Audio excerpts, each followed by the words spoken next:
Hello again, everybody. Welcome into Follow Everton. Hope everybody's having a wonderful afternoon slash evening. Just put on the game here. I don't have the starting lineups in front of me, but I will find that in just a bit. Brighton and Man United is what we're watching today. Of course, Everton's next opponent is Brighton. Be interested to see how they've managed their minutes. It's been a talking point all week, but it's just a fact. I mean, Brighton have a lot of fixtures coming up, 7 fixtures left in the Premier League, whereas the majority of sides only have 4, with a couple of folks having 5. So let's see what we have here. I almost want to actually Sully March. Okay, I was gonna ask about this. So let me get this pulled up. Brighton's starting 11 right here. So what I'm noticing really quick is that last game McAllister, Matoma, and Buonanotte all started on the bench. They came on, performed somewhat well. Sully March got the start last time along with Undav and somebody else that I'm missing. Regardless, Sully March starts on the bench today, gets a little bit of a breather. Who had been decent lately. Pascal Gross, by the way, that's what I'm missing. I'm not seeing. I don't know if he went off with an injury or what the case is. Pascal Gross not even in the side. That's a big deal, or not even the squad, I should say. That's a big deal for Brighton. So that's what we have so far. Jason Steele starting in net for them. No surprise there, as he has been the better goalkeeper for them recently. Although Sanchez was a goalkeeping phenomenon last season in fantasy. So it's been interesting to see Steele really take over for him. The starting lineup for Man United. Sorry, I've got the. Oh, this is linking me to. Whatever. Okay, the picture's up here, so I'll put that on the screen as well. Starting lineup for Man United sees De Gea in goal. You see Bruno Fernandes with the armband again on defense. Dalot, Luke Shaw, Wan-Bissaka gets the start again after missing the last game, and then Oscar Lindelof back there as well. On the bench, Malacia on defense. Sancho gets the benching today after a start last game. I'm trying to see what's different about this than last. I don't remember who started the last match. It looks like Martial. I don't think Martial started last match. Harry Maguire is fit on the bench again as well. I mean, listen, Man United have a lot of options. So who's starting, who isn't? I don't think that's going to matter too much. What am I missing here? We have an injury. Who's been hurt here? Is that David De Gea? There's a keeper down. Let's see this again. Hang on. Sorry, I'm a little bit behind. About 5 minutes in, but I want to say, okay, so Kairo Matoma with the steal. He's one-on-one with David De Gea, and he hits him right. He just smacks it right at his head. Matoma, what are you thinking? You got a 2-on-none? Hang on. Let me see that play in live time. That's wild. How do you miss that, Kairo Matoma? Glorious chance for Brighton. It's a horrible play. Let's see. Hang on. Sorry, I backed this up a little bit because I want to see how the distribution was, if it was a giveaway by De Gea. So I will get to the comments in a second, boys and girls. Sorry about that. Maybe if you've already said it, it's not that I'm ignoring you. I just wanted to see it in real time. I don't know who makes that pass. It's an absolute hospital ball. Kairo Matoma has to score there. He's basically in all alone, and he also could pass it over as well, just a square ball for a tap in, but he chooses to go for goal, and he hits it right at De Gea. I'm not sure if it hit him in the forehead, but De Gea looks like a professional wrestler. He's on his back. I'm not sure if he's knocked out, and I'm not trying to make light of that. If he's actually injured or knocked out, it's just a matter of how he looks.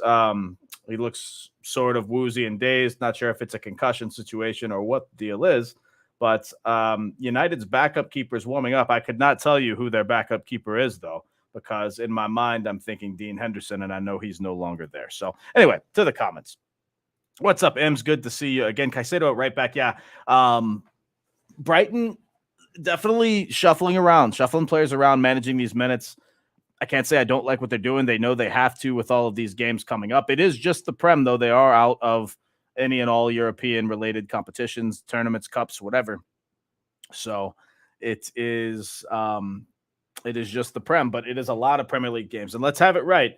Brighton have everything to play for, as I will get the table up here in just a second, because we were talking earlier. Brighton still technically can get top 4. Now, it's going to take a borderline perfect run, and given how the teams that they are chasing, well, specifically Liverpool are on pretty good form, even though 5 on the bounce. And the way they're going, just being gifted penalties every game, as they were yesterday, it's going to be tough to catch. Brighton do have, well, 2 games in hand. They really have 3 games in hand, given that this game has just started. So let's just consider them on 52 points for the time being before this game started with 3 games in hand. Let's just say they win every single game in hand. That would put them at 61 points, 2 above Liverpool.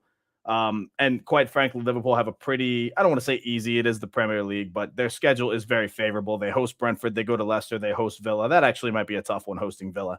And then they go to Southampton. And again, most of, if not all of the time, they will have a lot to play for. And I say that because by the last day of the season, Southampton could very well be down. So they'll be going there to make a statement. But going back to Brighton's remaining fixtures, Man United today, Everton this weekend. They go to the Emirates. That is obviously going to be a tough game, goes without saying. Just right after that, they go to St. James's Park. Not a lot of people go in there and get a result as well. So, and they also still have to host Man City. A very, very tough run-in for a team battling for top 4. Now, having said that, top 6 is a little bit different. They have virtually, like I said, 3 games in hand on top 6, with only needing 1 win out of those 3 right now to jump those teams. So I think a top 6 finish, I don't want to say it's a lock because, well, I can't even imagine Spurs finishing out of the top 6, especially to Brighton. But that will be a fun battle, matchup for neutrals in terms of just, actually getting to watch football instead of worrying about Everton.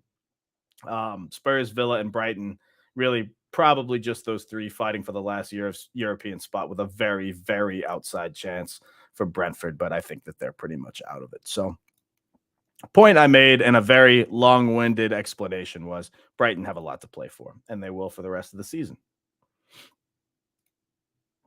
All right, we are just shy of 10 minutes into this game.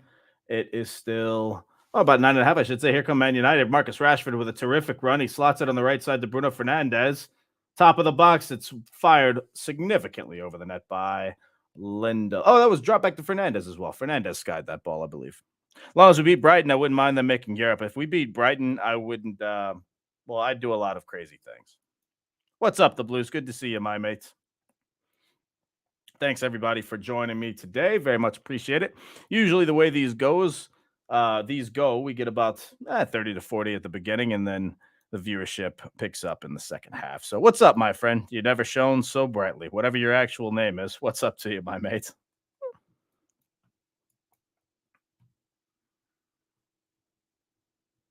Here come Brighton the other way. A lot of end-to-end action in the first 10 minutes. I like this. Wan-Bissaka on the right side.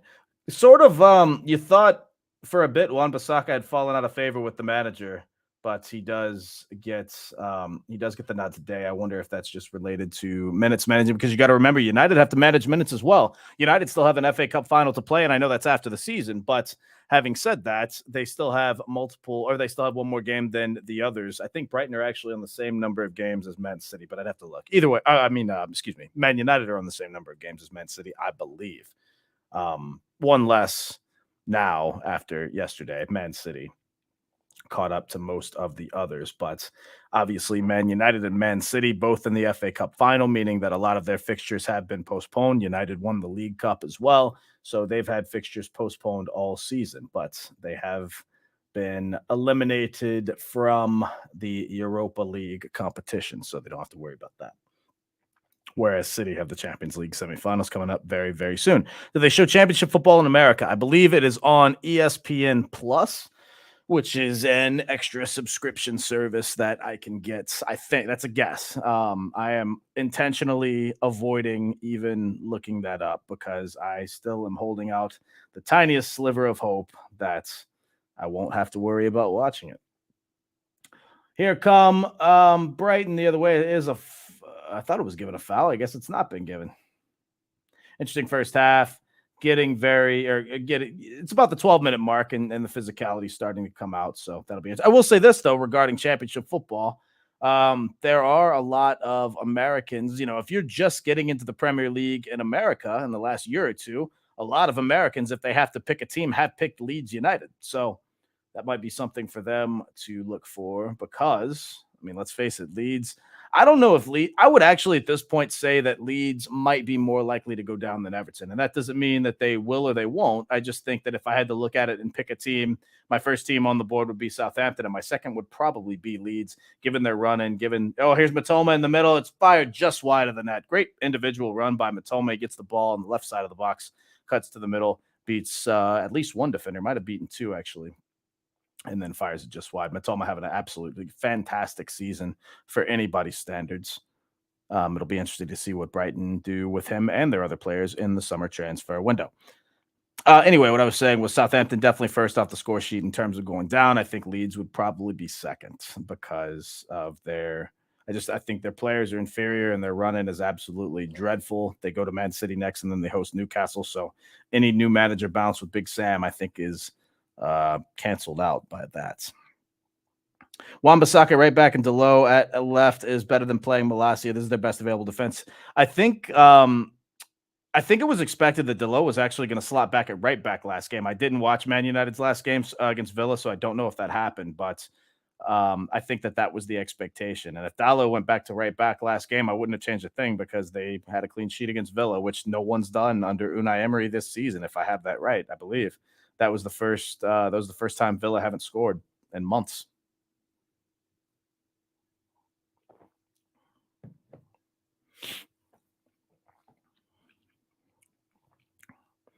How much would you guess Matoma is worth? Well, I'll tell you what, whatever it was, it's certainly higher now.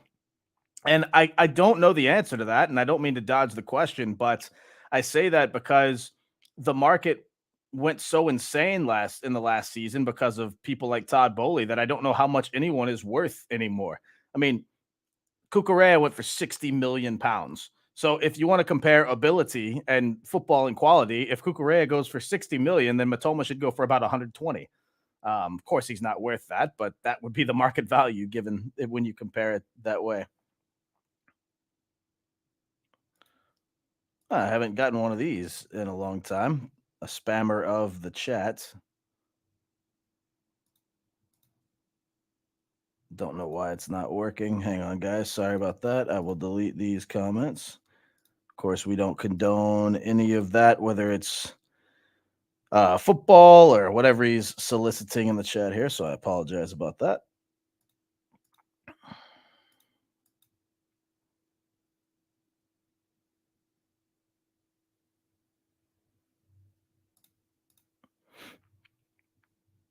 $35 million says you never shone so brightly. Don't know if that's I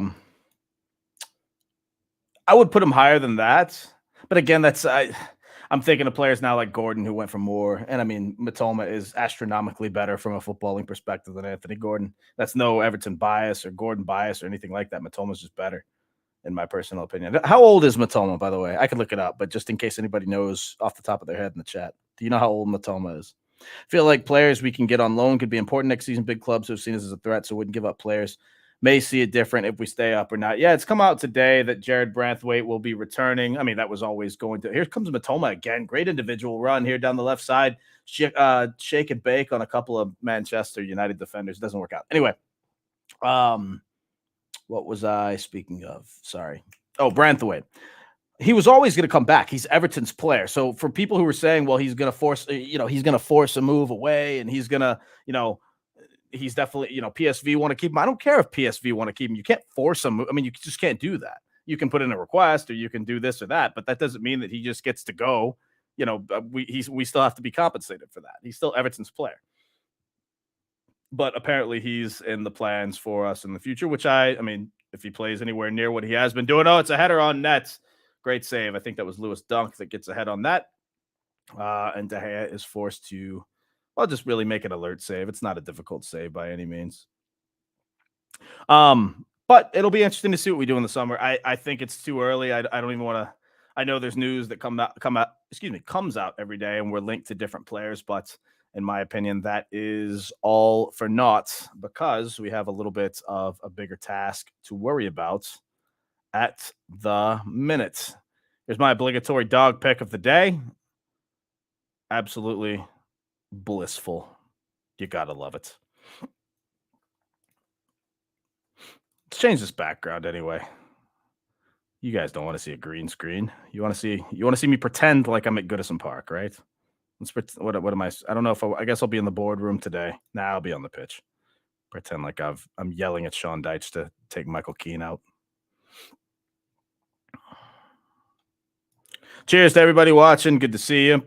Feel free to jump in the comments, have your say. If you have anything to say about Everton, Brighton, Man United, or whatever, I don't care which club you support, as long as you keep it respectful. I'd like to see Van de Beek again next season. Van de Beek didn't really do anything for me last season. I expected a lot more. Matter of fact, I wouldn't even as woeful. That's a penalty shout. Matoma goes down. Referee says play on, and here comes Man United. Rashford's in the clear all alone. Drifts it down to the left side a little bit too much. He had a little bit more space, but his first touch fails him, and it's deflected out for a corner. Good stuff from Man United on the counter as Brighton were shouting for a penalty. Here's the replay. Let's see if they have a case. Nah, not really. The leg is out from Wan-Bissaka. No. Matoma actually looks to take a dive from this other angle, so not good. Not a good look from him. Leicester fan, mate. Love the content. Hey, Joe, thanks for stopping by, mate. Heck of a game the other night. I do think we were the better side and deserved the 3 points, all biased aside, because I haven't said that about a lot of our games this season. But I could say that we dodged a bullet in the first half by not being down more goals, though. So that argument certainly goes both ways. But I think given how the second half went, I think you guys are lucky that a draw was the result. Nonetheless, it is what it is. I think it's a huge missed opportunity for us because I think you guys' Leicester's running isn't easy by any means, but I think it is a little bit more difficult for us. The Liverpool game will actually be interesting given that most of the season Liverpool's away form has been just dreadful. Has been a little bit better as of late. So it'll be interesting to see how Leicester turn up for that one. What's the dog's name again? The dog's name is Pavel, Pavel, named after my favorite hockey player growing up, which was Russian. And now I'm questioning that. Do I have to change his name now because he's Russian? Don't know. Background screens are fine. Better than a sheet or nothing. Yeah, you're right. Background's pretty good. I actually had to change cameras because I had two of them. And here comes Rashford again. Sorry, Rashford's in the clear to the center. Oh, great. Oh, what a shot. Anthony's struck the ball with great pace, but it's just wide by about that much. He's claiming that Steele got a hand on it. Not sure about that. But regardless, the referee has given a goal kick. And it's been good end-to-end action both ways. Man United and Brighton both with a couple of very, very good chances. So 0-0 was the result I was hoping for given my fantasy players, but given the action, I highly doubt that this game will be void of goals. No ticker, mate. Paul, there's no goals, mate. Pavel for life. Can't be changed now. Absolutely right. It's on his veterinary certificates. But you're right. I'll put a ticker that says 0-0. Fine. You ticker police. I swear to gods.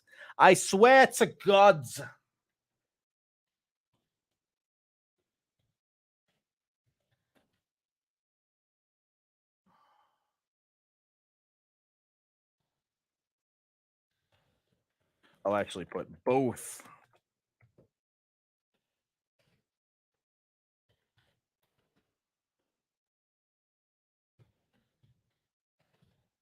Of our Twitter and YouTube handles out there. Oops.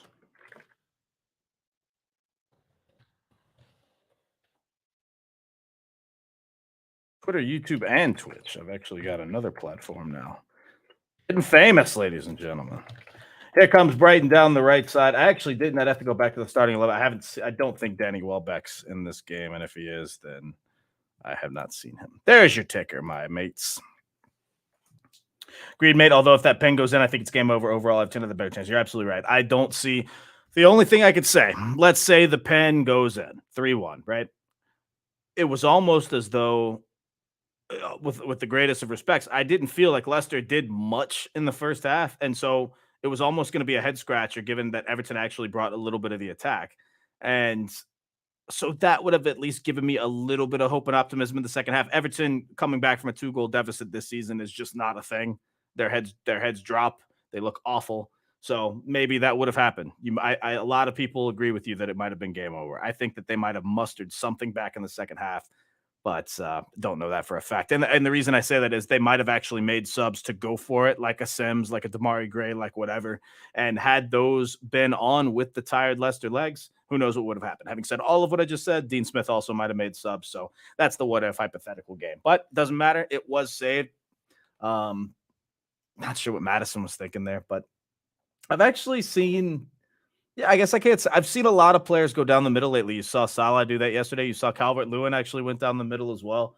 A lot of the penalties I've seen lately have been down the middle, so they're looking to catch these keepers diving. I can't, it's a guessing game at that point. Uh-oh. Paul's made a very inappropriate comment. We would never condone injuries here on Follow Everton. At least I wouldn't. Certain others on the channel, maybe.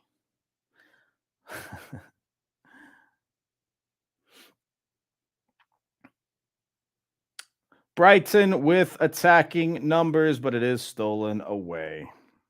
24th minute in this one, no score as of yet. Oh, it's my mate Jazz. Hello. Good to see you, friend. Matoma again through the middle, down the left side now. Great cuts. A lot of work from Matoma early. It's going to be interesting to see if Ten Hag decides to keep Wan-Bissaka on the right. I believe it was the Blues telling me earlier that he might actually shift the low over to the right, given that Matoma is basically having his way with Wan-Bissaka, which does not bode well for this weekend, because if Matoma does even half of this against Nathan Patterson, we're in a whole lot of trouble. But we shall see. Long way to go.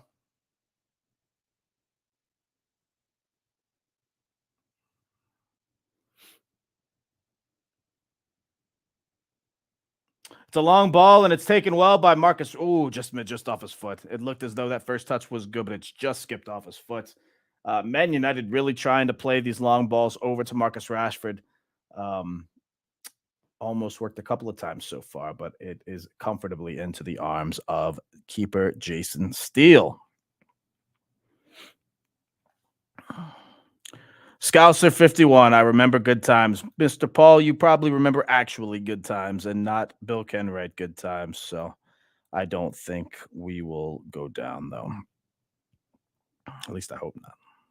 Not to mention DC. Yeah, it's not just DCL. I mean, DCL, the Blues says, for those just on audio, not to mention DCL missed a chance that was easier than the penalty that they got just before they got that pen. So DCL misses that chance. There was a chance later in the game. And let's be very clear. Let's have it right. Their keeper played fantastic. Iwobi's got a glorious chance that goes in on some days. Decore towards the end of the game has a glorious chance that goes in on some days. McNeil has one that he takes from just outside the box that I feel if he would have just slotted that through to DCL, it's a tap in for Calvert-Lewin that you'd like to think he's not going to miss again. But listen, Everton had their chances. So it makes it all the more frustrating because, as multiple people have both stated and seen, it's not every week that the players turn up that way, And so what I mean by that is it's a bit worrisome because given how good of a performance it was, we still only got the draw. So hope they can bring that effort every week, though. We're right back at it this Monday against Brighton. Oh, it's headed just inches over the goal by Casemiro. Man United, certainly Brighton with the best chance in and of itself, but Man United certainly with the better flurry of chances, if you like, as they've been just inches wide on multiple occasions. So, like I said, I expect some goals in this game. Maybe not, though. It would be really interesting if it did make it to halftime 0-0, given how much action was in the first half, given how De Zerbi will manage these minutes, what subs he will make. If you're new to this channel, I always make sure to describe what a substitute is, because if you watch Everton, it's, you really don't really know.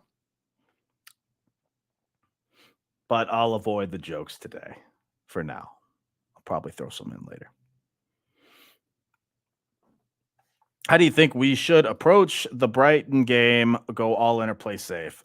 Sir, I am a poker player by trade, and I have played for a living for a couple of years, or for many years, I should say. And so I'm always going all in. A lot of people disagree with me with that, though, especially Ryan. Ryan thinks that we should play a more defensive game, try to wind them up, slow it down, waste time, fake injuries, etc. I am never, under any circumstances, going to be on board with that. And that's just a difference of opinion. But my mentality would be to actually try to play on the attack well. So, if we've done that, we've been beaten. Yeah, well, we're getting beat right now doing nothing, doing anything. So why not go down swinging? That's my personal mentality. But we'll see. I know it's Sean Dyche. It doesn't matter what I think. Sean Dyche is going to play 4-5-1. He's going to play. Um, I don't want to say lazy football. He's just it's the same stuff. Nothing's going to change with his mentality, and we're going to be frustrated again. So good times. Rashford with a clear beat. Oh, what a save by Jason Steele! Absolutely fantastic save. That should be. I don't even know if Rashford could have done better. He tries to slot it short side here. That's a great build-up from Man United, by the way. It comes down 4-on-4. They attack the left side. Rashford makes a great move to breeze past. I don't know. I don't think that's a Stupinian. I'm not sure which defender that was. But Rashford's made a great move to go on his left foot. He tries to go short-sided. It's a great save from Steele to keep it 0-0. Keep updating us, please. How are you? I'm great. How are you? Good to see you. Thanks for coming, Cosmos. I don't know if you mean keep updating us on my life or the game. And I'm not trying to be funny. Just curious. Oh, that's a great quarter into the center. Oh, it's another great save by Steele. It looks like that might have taken a deflection. It's a shot from Anthony.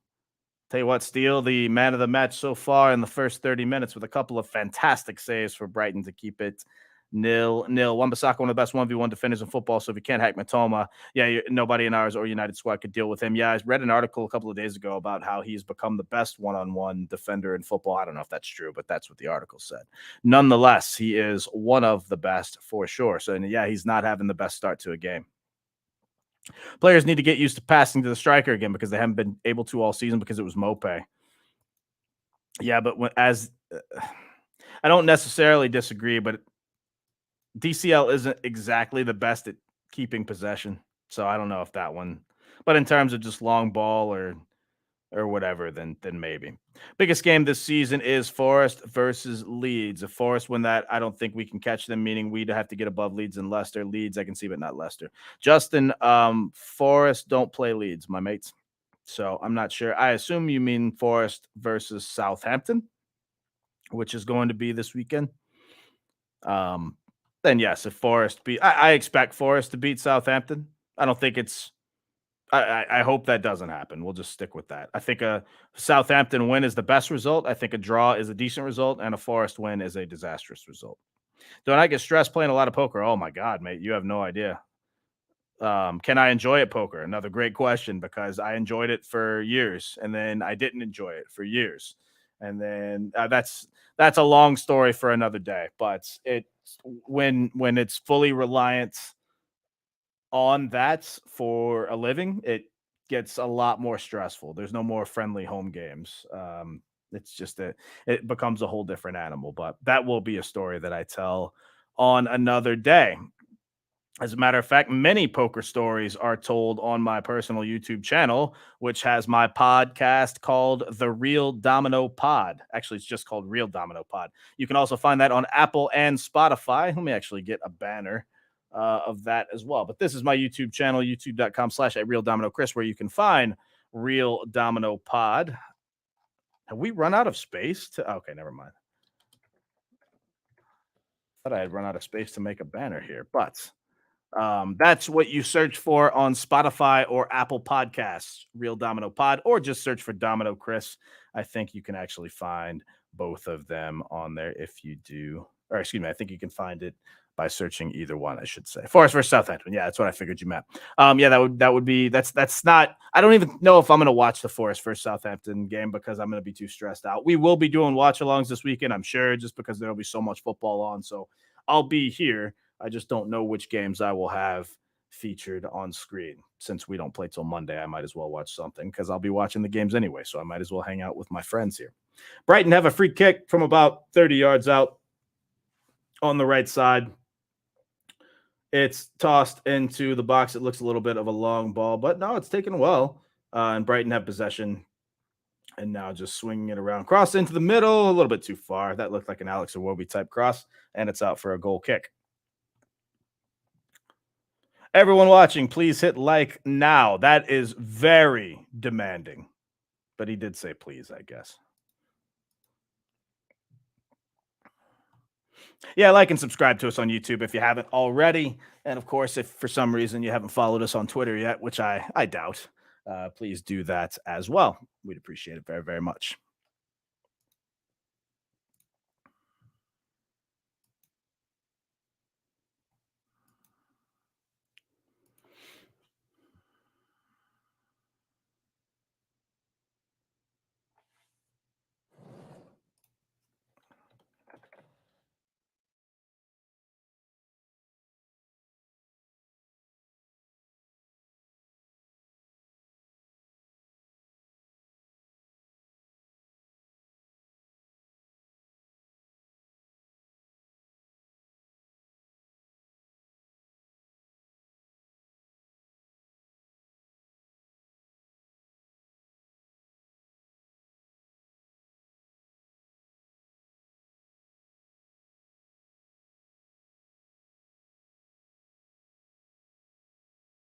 All right, we're about 33 minutes into this. Brighton are not that good. Yeah.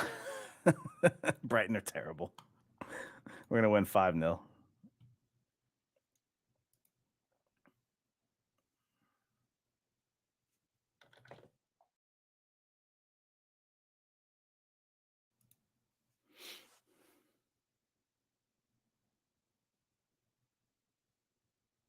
Here come Brighton. Great pass to Sway. Oh, couldn't quite get through. Oh, it has a shot. Oh, it's just wide. Look, probably a bit more wide than that camera angle would allow. That's Alexis McAllister with a great run forward.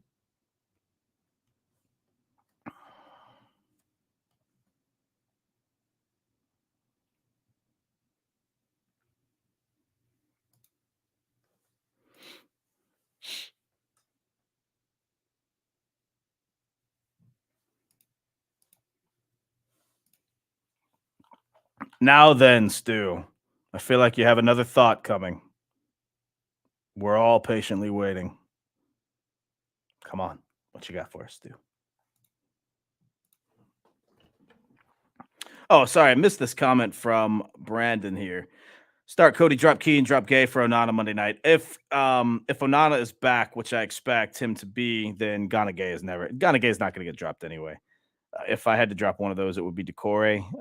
By one of those, I mean one of the three central midfielders of Decore, Onana, and Ghana Gay. It would be Decore for James Garner, but I don't expect that at all. James Garner's done well lately, so I expect him to be dropped because that's how Everton operates.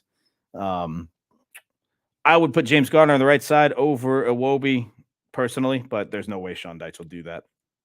I expect Garner on the bench and the regular 10 with the exception of or the regular 11, I should say, with the exception of Nathan Patterson, who will be starting over Seamus Coleman.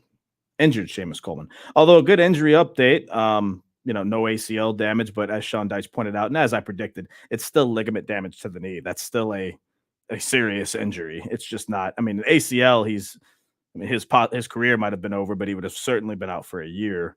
Whereas, if it's an MCL or an LCL or whatever, you're talking maybe 4+ weeks. But obviously, our season only has 4 weeks left in it, so he will very, very likely be out for the rest of the season.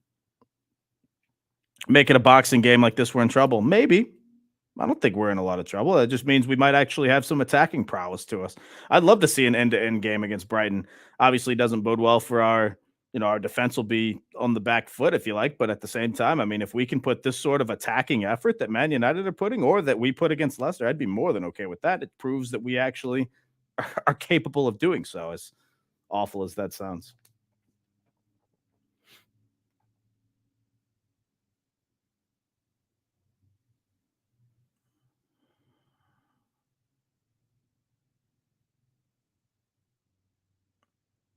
Brighton with a great move there. That foul's been given, but they're going to play the advantage. Here come. That's not McAllister, is it? That's not really a good shot. It's Enciso that breaks eventually. He fires a shot, kind of, puts his hand on his head like he's just missed a glorious chance. It's quite wide of the net, but it's a great ball played through. It looks like Enciso plays the 1-2 with another of Brighton's midfielders, and he's got the option as well to play it to Matoma at the far post, but it doesn't look like he was ever going to do that. Tries to go far post himself. I mean, it would have had to been a worldie, and it was not. 37 minutes in, it is still 0-0. I would sooner rather drop. I would sooner drop Wobbly. I'm assuming you meant Iwobi, rather than Garner. I want to see Garner in the. We get slapped 7-0. Get out of here. Get a haircut. Wait a minute. To me? I don't know who you're speaking to. I would sooner. I want to see James Garner in the lineup no matter what. But here comes Matoma again. It's more great work from Matoma on the left side, the attacking left side, I should say. And Brighton have had most of the possession for the past 10 to 12 minutes, really coming into their own in this game. You expect to see a reaction from Man United towards the end of the half or even at the beginning of the second. Curious to see if either team do make changes at halftime, given, once again, sorry to keep beating this point, but it's just true. Both teams have to manage their minutes, given that both teams have so much to play for and will be caught in a bit of fixture congestion. Brighton have a double game week. We're in match week 34 right now. They have a double game week this week, 36 and 37. Man United have one, I believe, in 36, but actually, I think that might be 37. Regardless, it's one of those, meaning that there's just more fixtures coming up.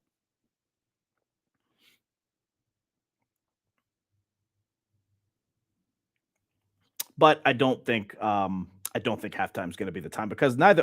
Here's a great 1-2 pass that's on net. It's shot right at Jason Steele. And to be fair, he's I don't even think he's done anything out of the ordinary. The Man United player, I believe that was Martial, just shot it right at him. Had a lot of the net to shoot at, tries to pull the power through. What a move, by the way. Man United, referee really letting them play. Man United could have not only been called for a foul, but a card. There's been 4 yellow card offenses in the last 10 seconds, and the referee is just sitting there with his arms by his side. I have no clue what this referee is doing. I understand there's letting them play, but this has the potential to get out of hand very quickly.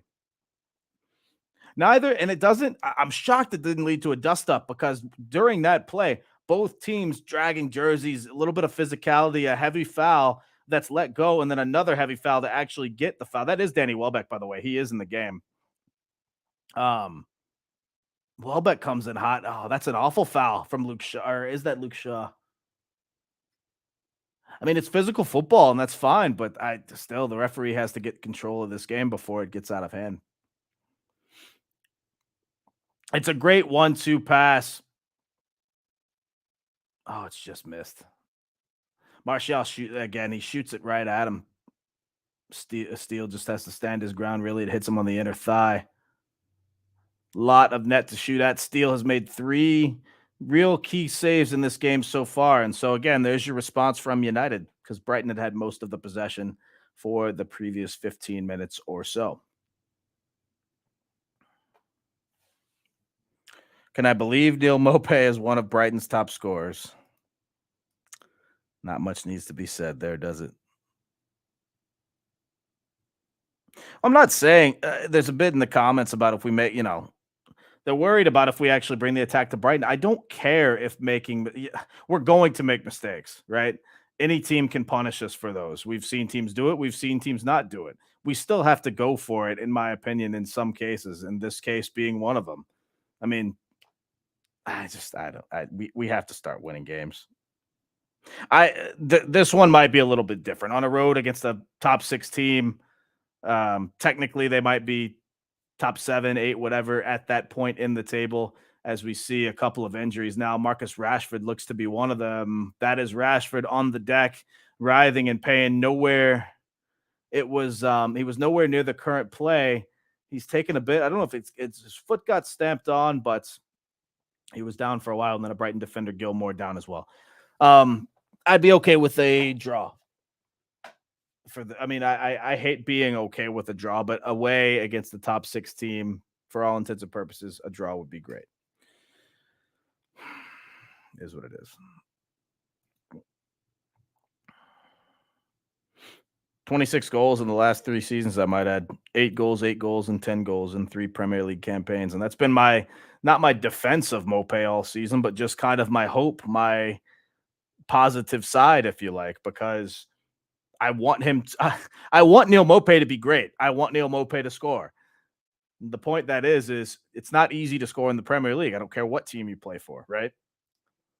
So, given that he has shown the capability to score in the past, you'd like to hope that he could find that again. Don't know.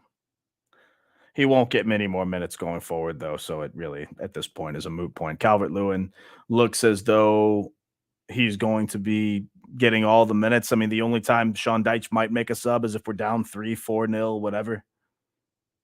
Because if there's any sense about the game being on the line, he's not going to go for it. We've seen it.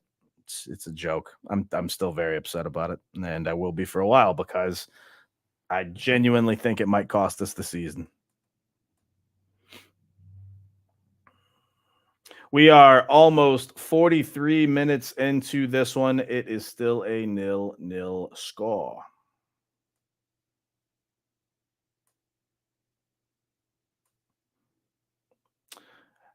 Alexis McAllister the other way. Here come Brighton with a bit of numbers, and Ciso dispossessed, and United come the other way on the counter. Rashford is back with the ball, almost past the defense. Oh, he had a man wide open on the left side. That was Bruno Fernandes making a run, and Rashford didn't quite see him. But here come Brighton back with numbers. Oh, that's a bad foul. Got to be a yellow card there. I don't know if that was Casemiro. It is.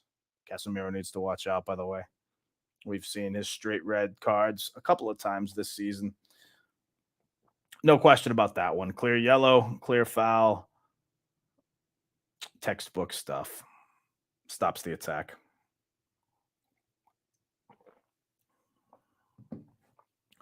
If Everton go down, should Dyche stay? That's actually a point of debate recently in a couple of our group streams. Should he stay? That's an interesting way of phrasing it, because it's not just do we keep him or does he stay? Because here come Brighton Everton in the box, a little bit too far. If Everton stay up, Dyche isn't going anywhere. Hate to break it to everybody, because there's a lot of people now who don't want Dyche anywhere near the squad, right? That's, by the way, that's just wide. Buonanotte, just about a foot wide of the far post there. Some great chances this first half. If Dyche goes down, if Everton go down, by the way, let me finish that thought. If Everton stay up, Dyche stays because Dyche has done the job that Everton have hired him to do. Whether it looks pretty ugly, doesn't matter. He kept us up. That's what we hired him to do. He gets a massive bonus if we stay up, 7-figure sum. I think he's already signed to a multi-year contract anyway. We're already still paying Rafa Benitez. We're already still paying Frank Lampard, I believe, unless he had some clause in his contract. Whatever the case, the point is we don't have a lot of money to just spend anyway, so we can't just be paying 3 managers, not to mention any other manager that would come in anyway. If Everton go down, I don't know. I don't know if that was the plan all along. 4 minutes of added time, by the way, in the first half. I don't know if that was the plan all along to prepare for if we go down, since Dyche has championship experience of getting a team up. I don't know. I think at that point, Dyche might leave on his own. Don't know, though. That's a complete stab in the dark guess. My gut is that he'll stay, or we'll keep him anyway. I hope we don't. I think it's a failing plan or lack of plan. I think there's almost no way it can succeed, but that's just what my gut tells me. Is Man United going to win this game? I think it'll be a draw. I said before the game it'll be a draw, but I also said 1-1. So we shall see. Given the attacks in this game, even though it is 0-0 almost at halftime, I think there will be more goals than 1-1 in this game, though. I think the second half will be end to end as well, but long way to go. It has been getting a little bit sloppy the last couple minutes, so we shall see.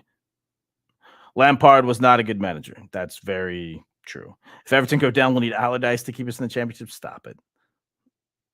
Lampard was not I can't call Lampard an attacking manager because he doesn't have enough. Lampard doesn't have enough tactics to be an attacking manager. It's a shot well wide. This young kid in Ciso really trying to have a go today, but his shots have been nowhere near the target. I mean, you can classify Lampard as an attacking manager if you want. I mean, I respect that. I respect that Lampard had an idea and a philosophy of how he wanted his teams to perform. Everton did not have those capabilities or quality or skills in the sense of possessive football, whatever. And so then Lampard was scratching his head. He had no idea that was it. That was his only plan. He couldn't adapt in any way. And I mean, it was just never going to work.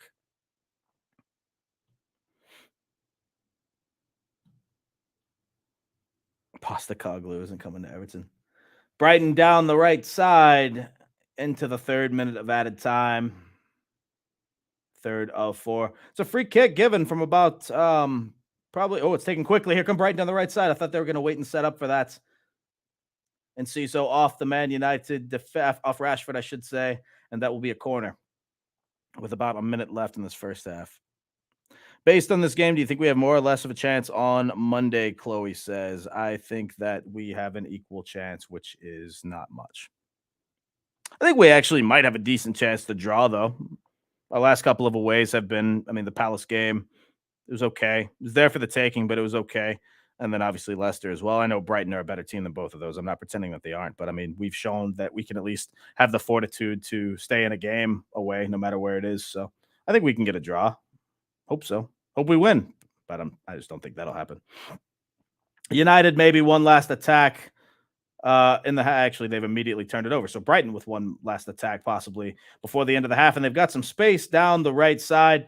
It's put in for Danny Welbeck on the right side. About 15 seconds to go of the minimum of 4 minutes, and they will have another corner. That will be the last kick of this half as soon as they take it. Why do we keep appointing negative managers? Lessons aren't learned at the club. This just in. Water is wet, and the sun came up this morning. My backdrop should be the Amex. It's not game day, Chloe, but possibly Monday. That's a great idea. What do I think is the point total Everton need for safety, and who does Everton get those points? Great question. Don't know. We were talking about 34 being the possible point total. This was about a week ago. I still think that's very possible, given that the 3 teams above us are on 30 points. There's 4 matches left. We did a little bit of math and who they could beat and what might happen. That's the halftime whistle, by the way. 0-0 at halftime at the Amex. I think 34 that's a good shout for the number, which means that we're gonna have to find 5 points somehow because well, I don't know. Here's the thing. It depends on how some of these losses go because let me take a look. I think we are 1 goal behind Leeds on goal difference. Yes. So Everton, as I pull this up so you can look at what I am looking at, goal difference might come into play. Leicester on -13, and I think Leicester have at least shown the most promise, if that means anything. I mean, their last 3 is it's a win, a draw, and a draw under a new manager. So are they going to continue that new manager bounce under Dean Smith? Don't know. We'll take a look at their fixtures in just a bit, but they are by far the best in terms of goal difference of the bottom 5, and I think that says a lot because you have Leeds here who are about to go to the Etihad and get battered. I just don't know how bad that's going to be. -24 for Leeds, Everton -25. And I say that because so Forest for a long time, they're on -32. They're still well behind on goal difference right now. But the thing is, Forest are about to play Southampton. Everton and Leeds both have tough matchups coming up. For instance, you look at Everton's fixtures. No, I hope we don't get battered, but we're also going to Brighton and hosting Man City. It's very possible that we lose both of those games by a combined 7+ goals. Sure, hope we don't. All I'm saying is I've watched this team all season and anything's possible. Our last 2 home games, we lost 3-1 to a bored and lazy Fulham who wasn't even on the pitch, and we lost 4-1 to Newcastle, and that could have been 8. Taking a look at Leicester's remaining fixtures, they do go to, speaking of Fulham, I don't know if Fulham will be up for that game. We shall see. They're missing Mitrovic still suspended for the referee shove. I don't know which match this is, but I'm pretty sure he's still out. And then they've now lost Andreas Pereira for the rest of the season as well, who was one of their better players. So don't know. Leicester hosts Liverpool. Not an easy game, given that Liverpool, that could go either way, I should say, given that Liverpool's away form has been horrible most of the season. It's been okay lately, and Liverpool should win that game. I hate that we have to keep asking for favors, but it is what it is. Leicester go to Newcastle. They will not win that game. And then they host West Ham on the final day. That might come down to everything on the last day. Speaking of the last day, in my opinion, Leeds' only hope for points are on the last day. Leeds go to Man City, they host Newcastle, they go to West Ham. I think the only points that Leeds get out of this, some could think that they go to West Ham and get a point. I don't think so. I think Leeds' only points come from the last day at Spurs, and that's only if Spurs have not much to play for. To be fair, even if Spurs had things to play for, their away form has been dreadful lately. So who knows what can happen, but I think Leeds have I think Leeds would be the favorite to go down with the massive favorite of Southampton. But outside of that, out of these four, two have to go down. I think Leeds would be first on the score sheet. But just my opinion right now. There's a game currently on at the MX. Yeah, but I'm not there. Leicester were there for the taking. They absolutely were. We'd be fine now if we'd won that. I don't think we'd be fine. I still think we would need to be proactive in being up for these games, but it would be good Lord. To say it would be a much better feeling would be an understatement. It would be a very, very clear plan. Now, you get that when it's not like you have to be playing for the draws, but you got to remember, let's just say 34 is the number, or even say 35 is the number. That means we would be on 32 points with 4 games to play, having to win only once. Wolves, Bournemouth, whatever. It would just take one win for safety if you think about it like that. It was a massive missed opportunity. I can't stress that enough. It's so upsetting. Yeah, here's the thing. Hosting Bournemouth, too, whom are great on the road. I don't care if it's the last game. The last time we played Bournemouth on the last day of the season, I think that was 3 years ago. We lost 3-1. And I know that was Everton didn't have a lot to play for, whatever the case. It's just not. We don't always beat Bournemouth. We just got battered by Bournemouth a few months ago, twice in a row. It's not an easy game. It just isn't. We like to think Bournemouth are on the beach, but I've said it before. Let's say Bournemouth are on the beach. That means they're going to be playing players that don't normally get to play, who are going to be hungry for action and going to be wanting to prove something to the manager or prove something to anybody looking to sign them. And we've seen this in the past when Everton play these hungry teams that actually have pace and a plan and wherewithal to do something with the ball. We struggle. That game is not going to be easy. I don't see what people are thinking of in terms of, well, we're just going to beat Bournemouth on the last day and everything will be fine. That's not even close to anything that could be considered a given or a lock of a result by anything. We have missed too many opportunities so far, and I think it'll cost us. I think a draw versus Everton hosting Spurs possibly doomed Everton. That was a very winnable game. No, the draw against Forest is what doomed Everton, because that was the prequel to the movie that we saw last night. Basically the same, with the exception that we had to come back against Leicester, whereas against Forest, we were up 1-0 and 2-1 and should have been up 3-1 at halftime. And once again, Sean Dyche did not make a sub until the 88th minute or whatever it was, refused to make a sub when his players were basically begging for it. The game was calling for subs and he refused to do it. And it cost us points. Not only cost us points, instead of getting 3 points, we got 1 point, and Forest also got 1 point. So it's a massive swing. That's the game that did it for me. Some people think Fulham was the game that did it for them, and that's respectable. I see where you're coming from. The Bournemouth game did it for me because the players turned up and they were let down by their manager again, much like Leicester. The Fulham game, nobody turned up. Nobody got off the coach. Players, manager, didn't matter. That was a bad day for everyone associated with Everton Football Club. Embarrassing. Need DCL fit for the remaining games. I don't think that'll be an issue now, but I hope I didn't jinx it. Knock on wood, whatever. We do need DCL, though. That is a given. 1 away win this season, 3 away wins in the last 36 is what doomed Everton. That's a great shout. Now, one of those away wins, though, was at the Amex at Brighton. So maybe a little optimism. Different manager, different, very early in the season last year. I totally understand all of that. Just saying, it happened.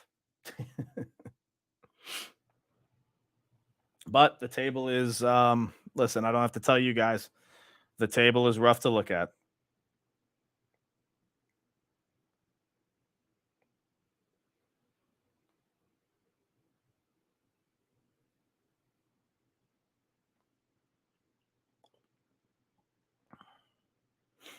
But what do you guys have? We've got almost, I think we got about 50 people watching. What do you have? Throw it in the comments. I need some score predictions. All jokes aside, if you think we're going to lose 4-0, say we're going to lose 4-0. No judgments here. What do you think the score will be this coming Monday nights? Paul says, until the maths say so, I still have faith. Listen, I'm totally with you. So much so that I can't believe I'm doing this. I'm still looking at flights to come over for the last couple of games of the season. What in the hell is wrong with me? An absolute insane person right here. Most mid-table teams want Everton down, says Aaron Stevenson. Forest can't spend what Everton could spend potentially. Well, stop. You lost me there. Everton can't spend anything. Wolves Cherries have a massive incentive. Mate, Everton can't. We don't have any money to spend. Sorry to burst that bubble. Scott Salisbury, new viewer. Welcome, Scott. 1-2. I assume that means 2-1 to Everton. Hope so. 1-0, M says. Brighton 3, Everton 0, says Mark Burton. Yeah. To be fair, I did say we'd get battered by Leicester, though, and that didn't happen. So maybe I'll just say we'll get battered by Brighton, too, and we'll come out with a 1-1 or 2-2 draw. I hate being happy with a draw. It makes me sick. Scott says no. Brighton 2-1. All right. Let me ban him from the chat. I think they put 4 or 5 past us, unfortunately. Yeah, I don't know. It'll be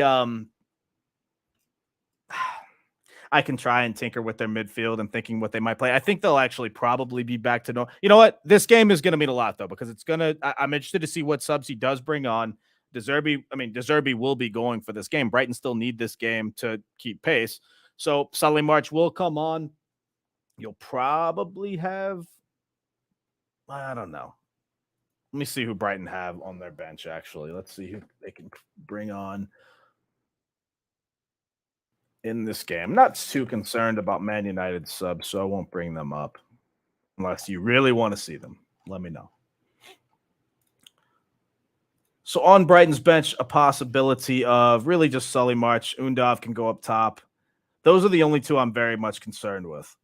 And I assume Solly March will probably come on for Enciso, given that he's having a not the best game and can rest up, since he has been a promising player for them lately. He had 2 assists a few nights ago. I think McAllister probably stays on, Matoma as well, given that they only had limited minutes, and Buonanotte for that matter, given that they only had limited minutes last game. But don't know what the manager will do. By the way, I just noticed this. Evan Ferguson not in the squad. I don't know how I missed that previously. Evan Ferguson, their young striker who had been doing fairly well, out of the squad today. So we have to look out for that. I think he'll probably be out for this Monday too.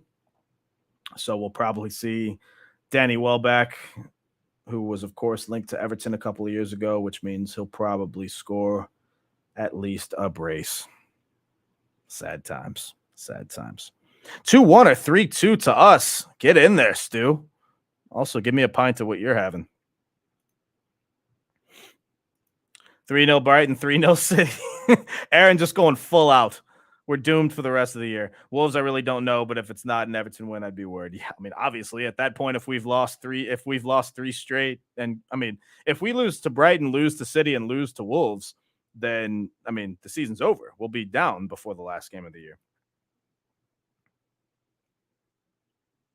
Yeah, some people, Paul B says, if Man U win tonight, I think we win 2-1. If Brighton win tonight, the best we can hope for is a draw. Some people really hope, if some people thinking if Man United can pull off a 1-0 win or something like that, then it'll kind of deflate Brighton's chances. Jeff had the opposite thought. Jeff said if Brighton win comfortably tonight, it'll sort of ease it up on Monday. I don't know how I feel about either of those. I think the thought of if Man U do squeak this out, then Brighton might be angry and playing more tough on. I don't know. I honestly, I don't think either one of these things matters. I think Brighton are going to come out and go for the game Monday no matter what. Because you got to remember, I mean, that might be a thing if the game was tomorrow or something like that. But I mean, it's Thursday night right now. We're 4 days away. And what I mean by that is that'll be far from the mind. People will have put this game far in the rear view mirror by Monday night. So I don't think tonight's result matters as much as the managing of minutes and possible injuries that might come from it. Of course, we'd never condone injuries or anything like that. But why is Omaha so much? We've got a Hold'em question from Mr. McFakey in here. Why is Omaha so much trickier than Hold'em? It's not. That's your point of view. I find Omaha actually maybe easier is not the word, but when you play Omaha with Hold'em players, it's great. For those of you who are not poker fans, Hold'em is where you are dealt 2 cards, combining them with the board, and Omaha you're dealt 4 cards, creating a lot more possibilities, gamble, outs, money gets bigger, things like that. I have played a whole lot of both in my day. But Jack, it's all about how you view it, buddy. Damien says we probably lose the next 2. Hopefully our goal difference doesn't take a big hit though. Or maybe, just maybe, we'll shock some people. Wolves are winnable, but I just can't trust Deitch. I think it's beyond him. That's the freaking problem. I don't trust Deitch at all. And there are people out there that say, listen, all we can do is trust the manager at this point. I mean, I'm going to watch and I'm going to try to be positive and I'm going to hope that he does right, but I don't trust him at all. Why would I try? I mean, I try to give the benefit of the doubt to people at first, but he's proven to be untrustworthy in everything. That what he does, what he says. Why would I trust him? Do we think Jeff realized Brighton? Don't think Jeff realized Brighton had so many games left. Ryan didn't either. He couldn't believe it. I know it because of fantasy football purposes, because I've had to manage the team a whole lot the last couple of weeks. And so I had to load in a lot of Brighton players into the squad. Evening, Ray. Good to see you, buddy. Thanks for stopping by. Squad question: if championship, should Branthwaite be the anchor for the back line? Absolutely. I mean, well, no, the anchor should still be Tarkovsky, but Branthwaite should absolutely be slotted next to him. We'd be stupid if not. But I do think of all the players that would leave, I think Tarkovsky would stay. I think that specifically if Sean Deitch stays, matter of fact, that might completely depend on Sean Deitch. And that's where the questions really start getting thrown around is if the manager ends up leaving, what's going to happen to Dwight McNeil, Tarkovsky? I mean, Keane will go, but that's okay. I don't think anybody's going to have a problem with that. If we do go down, the likes of Alex Iwobi are gone, out of contract. Decore is out of contract. Yerry Mina's out of contract. Calvert-Lewin's going to leave. Pickford's going to leave. There will be massive turnover in the squad. Would Branthwaite want to come back? Doesn't matter. He's an Everton player. Branthwaite is coming back. Now, if we choose to sell him, which we might have to do, given that we'll have to, break even on the books, etc., and all that. But put my issues with Deitch aside for the next 4 games. Listen. All I can say is I will watch the game, maybe yell a lot. That's why people keep requesting watch-alongs for these Everton games. I just can't do it. I'm going to get too emotional in these. And it's just, I don't know how that would go, because it's not just the fact that I'm watching the game, because when you do watch-alongs, you obviously have to pay attention to the comments too. I don't have time or patience to be dealing with trolls in the comments or, like for instance, after the match the other day, me and Jeff are fine, by the way. People think me and Jeff were actually mad at each other. No, we're just having arguments and conversations, and that's totally okay. I know this might shock some people, but in this day and age, you should still be able to have a conversation and a disagreement with someone and still be okay with them. It's not the end of the world if you disagree with somebody. So whoever needed to hear that, there it is. But anyway, so me and Jeff just disagreed on what we thought. But the point I'm making is I couldn't believe that some people were actually in favor of not making subs. And that would have just made my head explode during the game if I had people in the comments doing that. And that's one example out of 10. But it is what it is. And who knows? Honestly, it might have been incredible content. It might have gone viral, especially that game with all the back and forth and the end to end and the nerviness and the reacting every time we miss a chance and this and that. Honestly, Leicester would have been a perfect game to do a watch along for in terms of funny content, but I couldn't bring myself to do it. I don't know. Stop getting wound up. This is football. Exactly. It's football. Can't help it. Deitch works on statistics. Statistics will not score goals. No, he doesn't. Deitch doesn't work on statistics. The statistics are Connor Cody allowed 4 goals in 4 games. Him being on defense. Michael Keane on defense has allowed 20 goals in 10 games. 20 goals in 10 games. That's one statistic out of about 5 or 6 that I could give you, and I just don't feel like it because I don't care. But I'm tired of hearing this Deitch and statistic bullshit. Because Deitch tried to throw that out of this press conference. Well, substitute statistics aren't what you think they are. You need to be careful with that. I know what they are. Okay, what are they? Tell me. Tell me how not making a sub last game was beneficial to us. What sub would you have made to make it not beneficial? Because that's the part I don't get, right? If it was going to be a substitute, it's not like we were taking taking a defender off, Nathan Patterson off to put in Ellis Sims. We weren't playing a 3-4-3 or anything like that. We were going to take a midfielder off for a possible striker or another midfield. It was a fresh legs substitute. It is basic management. It's not a difficult thing. I'm sorry. I can't. I'm not pretending like I'm some expert football manager. You don't have to be. All you have to do is have a brain and common sense to make a sub last game. I'm sorry. It's very simple. Would the sub have worked? No clue. I think the floor was 2-2 at that point, given how gassed Leicester were, both in the midfield and defense. They couldn't stop turning the ball over. Everton were the only team that were going to win. Sean Dyche got that part right. Everton were the only team that could have won that game in the last 15, 20 minutes.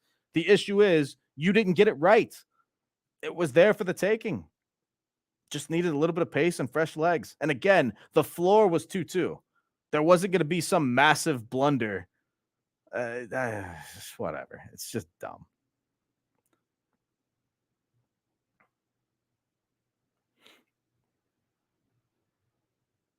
Get some mods on the channel. That'd be cool, actually.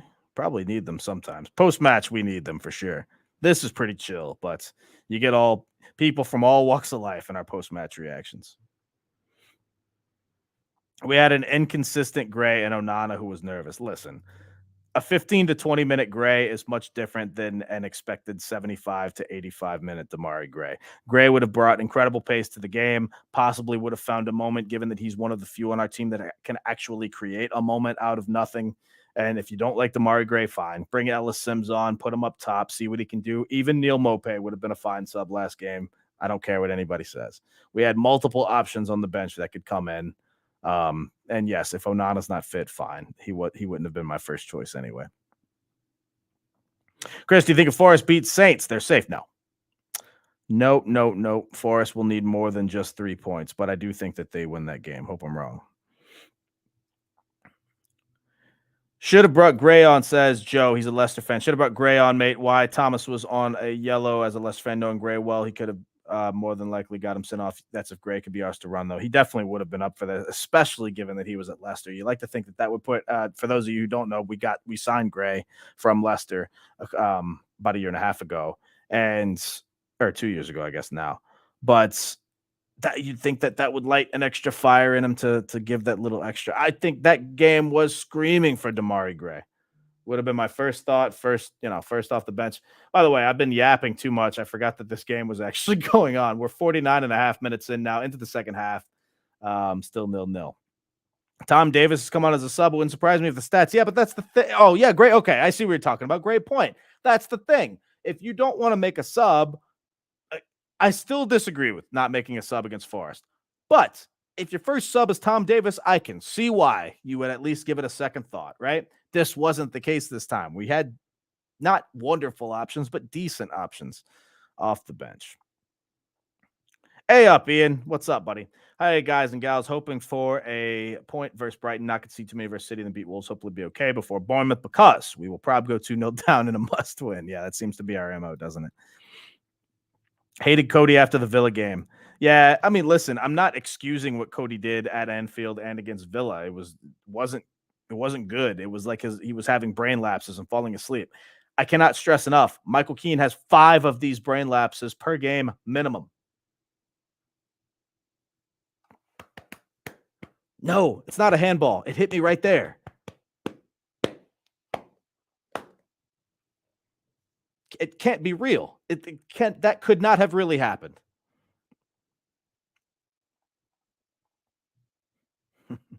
What do I think of the rumored takeover 777? We actually haven't talked much about this, given that it's just rumors.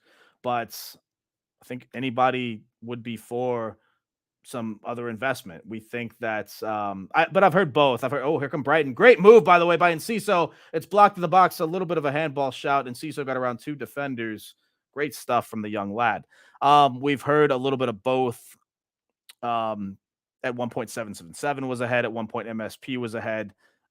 It's one of those where I hate to. I'm not dodging it. I'll believe it when I see it because rumors are just that. But certainly a talking point. Bruno Fernandez on the ground, writhing in pain. Yellow has been given to a little bit of a shoving match now. Interesting. In the chat, not sure who that was that got carded for Brighton. It's a bit of a cynical challenge. I'm not sure who's complaining about what here. It's Webster, the defender here, comes in late, a little bit of a step. I mean, that's a yellow card, mate. Not sure what you're talking about, unless he completely missed from this angle. Let's have a look. He gets his foot on him. That's a yellow card. Chris, we may have conceded again. Key in a liability. What do you mean we may have conceded again? Last game, I'd have put Sims on for Iwobi. Gray gives the ball away as much as Iwobi. Decent shot. I'd have been very okay with Sims for Iwobi. Would I like to? All right, Chloe, relax.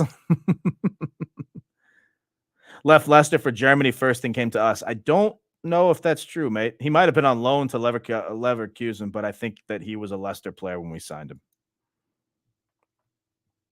Not saying I think that's what it was. Let me have a look.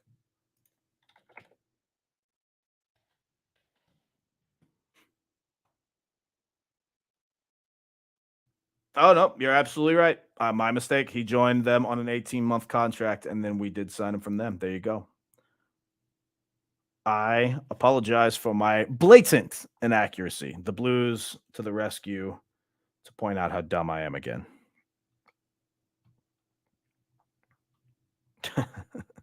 Should expect a result against City. They've got Madrid either side of playing us.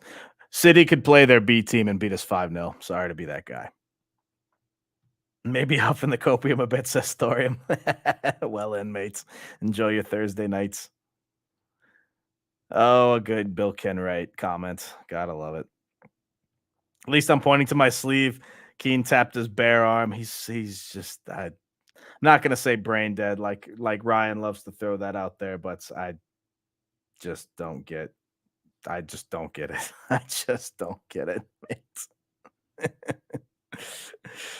uh,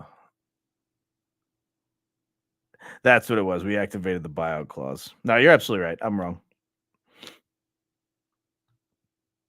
City under 18s would beat us comfortably.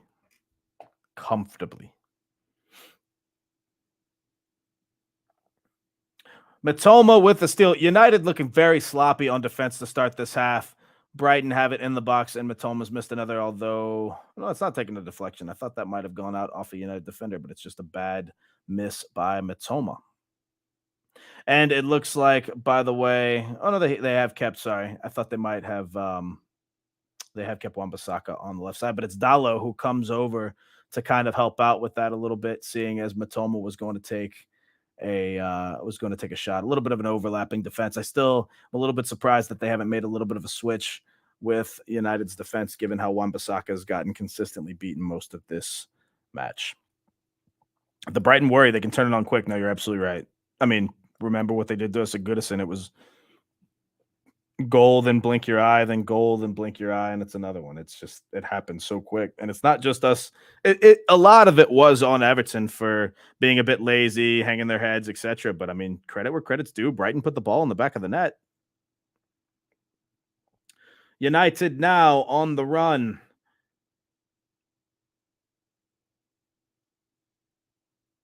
We're 55 minutes in. It's a shot by Martial. It is blocked, though. A bit of a high kick, no call.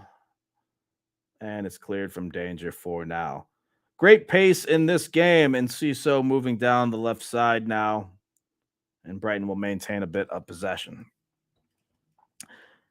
Appreciate everybody in the chat. As always, like and subscribe to us on Twitter, YouTube at Follow Everton.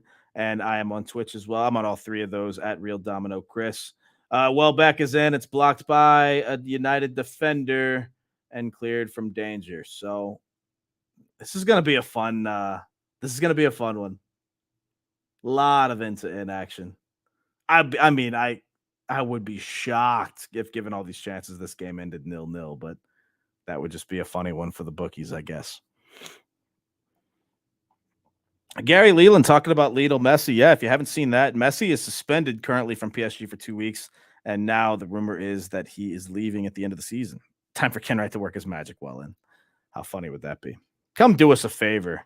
I'm sure Messi would love to play championship football for free.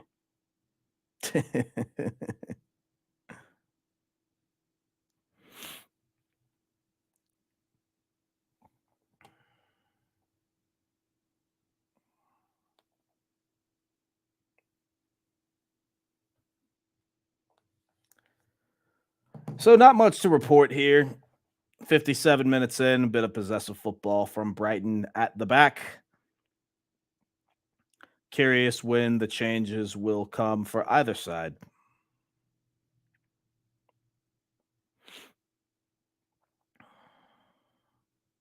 Yeah, Drew says, talking about Man United can drop an 80 million center back in Maguire. Quick reminder that Harry Maguire costs 80 million pounds. Here comes Matoma on the left side. They've got numbers 2-on-1. Is he going to cross it quick? No. And now United have numbers back. Oh, it's centered.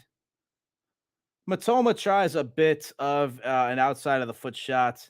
De Gea saves it somewhat comfortably. It's a mistake from United's midfield that leads to this counter, though, as United's defenders were kind of cheating up a bit. And Matoma with another strike that's not really going his way. Matoma down the left side, I can't stress it enough, has had just acres of space most of this game. And when he hasn't had space, he's created it for himself. He is certainly Matt. Oh, here he goes down the left side again. He's beaten Wan-Bissaka, who's just absolutely gassed. It's centered for Danny Welbeck, who misses the target.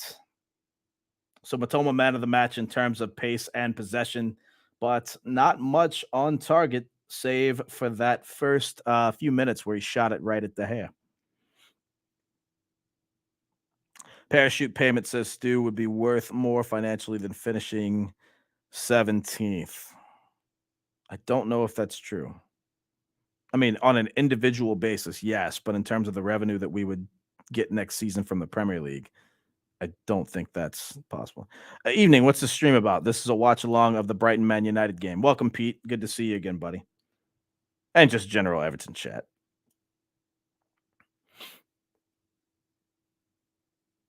It's a yellow. I wish you all could have seen the face of of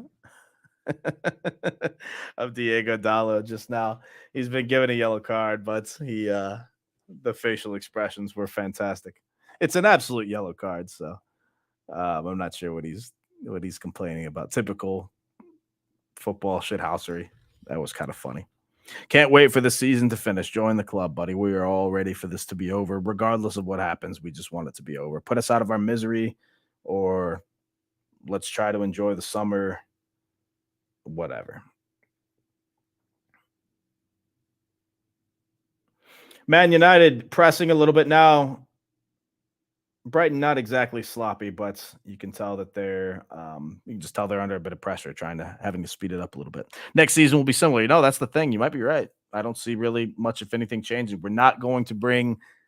There's not going to be some crazy summer splash signing. We just don't have the money. Oh, what a risky pass from Steele. Threads the needle, though, and here come Brighton. Not a great pass, though. Try to play a long through ball rather than long ball over the top. We are 60 minutes gone in this game, 2/3 of the way, and we are still scoreless. A Brighton player has gone down. It looks like that might be in Ciso. He is writhing in pain. Stops possession. Sorry, that's Buonanotte. Looks like he might have just got the wind knocked out of him, actually. Appealing for another yellow for Dallo. I don't see that happening at all. If anything, he's claiming he got hit in the face. I don't know about this one. Let's see. One more angle. He takes a stray arm to the face. That is accidental. Fire sale in summer to stop FFP, probably. Which one of the big clubs would suit Matoma? That's a great question. That's a really good question. I never thought of it. Do we still consider Chelsea a big club, by the way? They're 12th, I think, right now. I don't know. That's actually one to think about. That would be interesting. Chris, I feel like you're my fella here. I'm with you most nights. No kidding, Pete. Thanks for your loyalty, buddy. It's always good to see you here.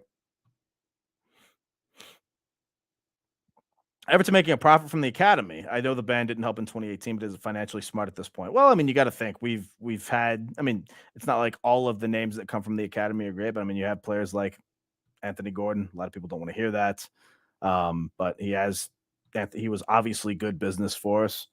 Are we making money on a day-to-day basis at the academy? Probably not, but you depend on some of these names to become bigger names and then be sold off. So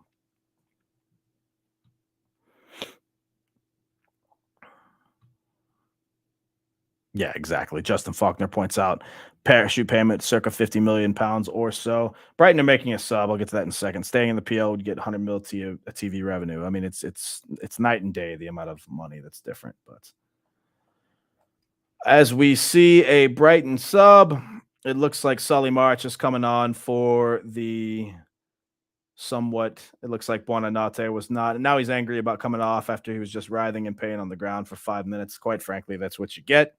It looks like he was going to come off anyway, but now he's kind of embarrassing himself by throwing not really a tantrum. That's not fair, but claps the fans off and we play on 62 and a half minutes through this game.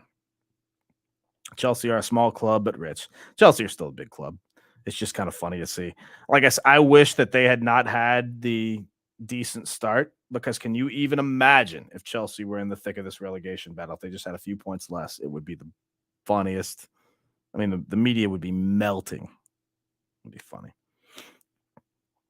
Swap CVB for Richie. I don't know. I would love to have Richie at this point, though.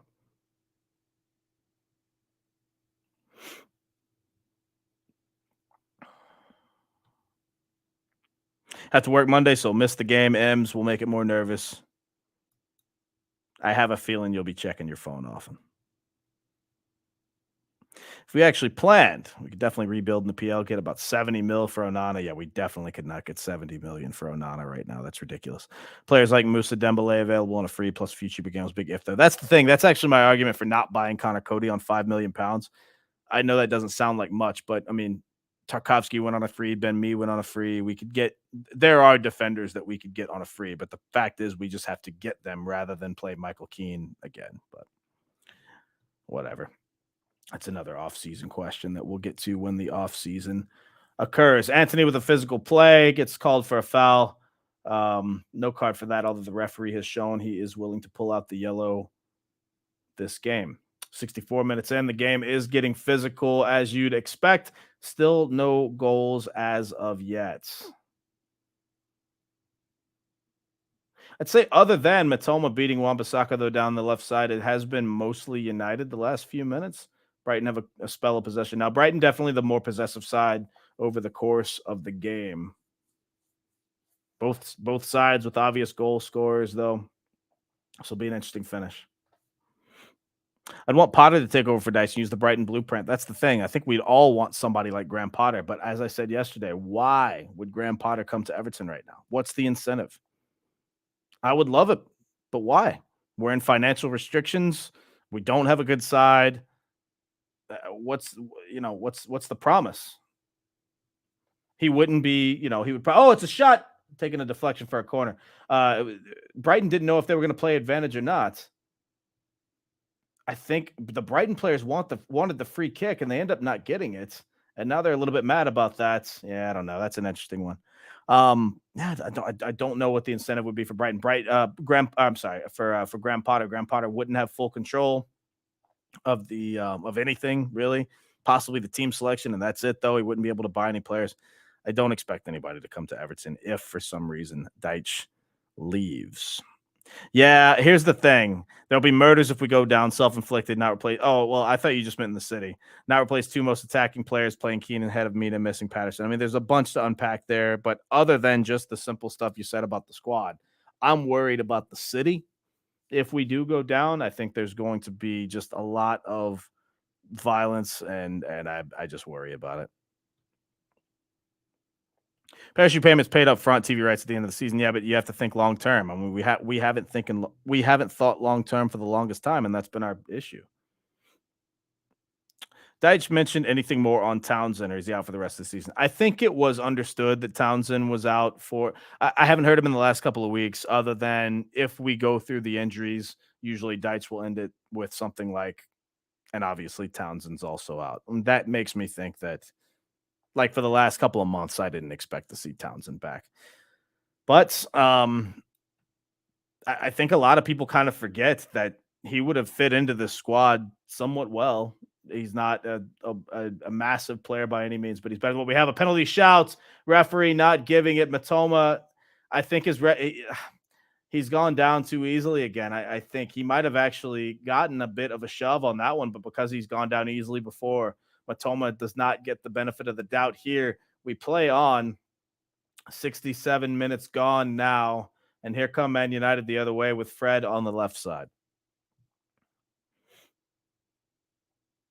Out of interest, what do I think Onana would cost if we stayed up? 40 million. Onana's young. He is he has loads of potential, but he's not proven anything to me this season that he should be this incredible overpaid transfer. What have I missed? Is it just the squad he's playing with? Again, I rate him as a player with potential, but not for some, I don't know. It depends on what again, market can be inflated. It depends on which team would be in the mix. I don't know. But oh, here come United with a lot of space. Oh, it's a beautiful save by Steele. Possibly his fourth of the game. A United player goes down easily again. This game is becoming kind of a farce. Referee once again saying play on, and we do just that. It's a clear. I don't know what Rashford's thinking by this. It's a clear dive. 68 minutes in, and this game is. Referee needs to get control of this game. It's becoming a bit silly. And Rashford kind of embarrassing himself there. Now that's a foul. Anthony wow, that one's let go as well. Anthony tries to split the defense.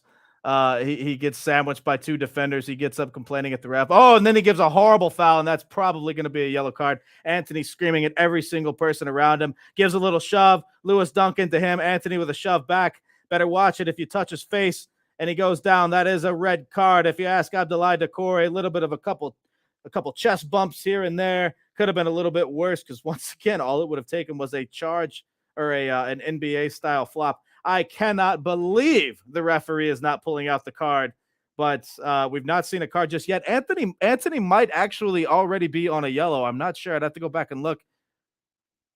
Referee calling the players over now as Luke Shaw tries to get the players away. Anthony's been given a yellow, and he is not already on a yellow there. And I assume it will be Lewis Dunk that gets the other yellow. Boy, Anthony. Sorry, I'm trying to see who's complaining about what here. I mean, it's a clear Anthony with just a cynical foul out of rage and anger, retaliatory foul. He goes down fairly easily when play. It's probably still a foul, but it's so clear that he's looking for it that the referee doesn't give it. And then coming back on it, Anthony just a blatant kick. Oh, that's awful. I wish Lewis Dunk would have given him one in the face. He's got about 6 inches on him, so it would have been kind of funny to see that quarrel. But it's absolutely cynical from Anthony. I mean, honestly, I don't know what constitutes violent play. I get that it's not a play. I don't know. You guys would have to see that one for yourself. That was a hell of a sequence, though. The last couple minutes is getting very chippy here, very violent. I thought we were actually about to see another foul as Matoma has the ball now in the center down the right side to Danny Welbeck. 70 minutes gone. The only sub we've seen on either side is Brighton Solly March for Buonanotte. So I expect to see a couple more, but we shall see. Sorry, I'm behind on the comments now, but that was a very interesting sequence in the game.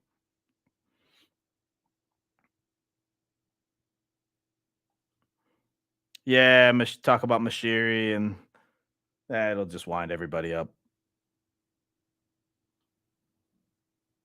Biggest missed opportunity for not keeping Richarlison and not selling DCL when he was actually worth 50 million pounds after his honeymoon season. We couldn't afford to keep Richarlison, but I'm assuming you're talking about all of that being in the offseason. But I mean, we didn't. People forget how promising DCL was. That might have been a handball, by the way, by United, not called. and they have a little bit of space. Bruno Fernandes through ball. Now it's offside. And so Rashford just lets it go. Steele, more than happy to just chill. Brighton certainly trying to see this game out, I think, and they'd be okay with a draw, given that they still have the games at hand. Draw is definitely better draw is probably actually good for both sides. I'll look at the table in a second, though. Been told Mina isn't playing because he already has a new club. I've heard that myself. So, yeah, who knows? It's a rumor, but I think that's probably right.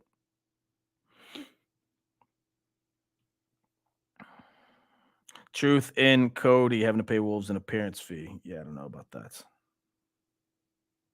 I think if that were the case, we would have heard that already. No, we're not getting points against Brighton. Mr. Negative, welcome to the chat.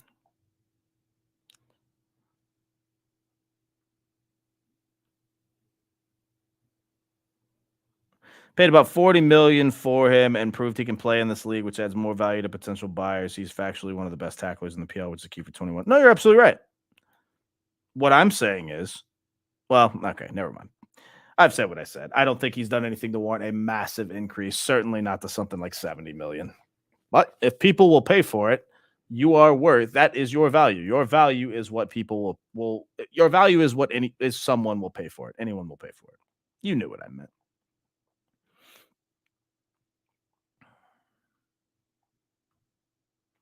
But I think Onana's probably gone regardless, stay up or go down. So we'll see.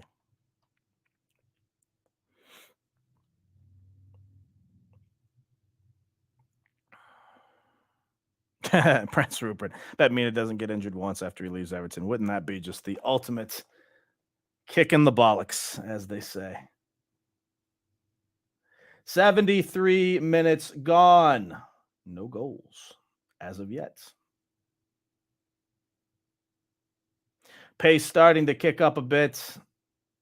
Rashford continuously looking for a foul. It's getting a bit ridiculous with Rashford. Oh, great ball in the middle. Oh, what a shot on the half volley from Casemiro, just about a foot above the target, but it is over and it is a goal kick.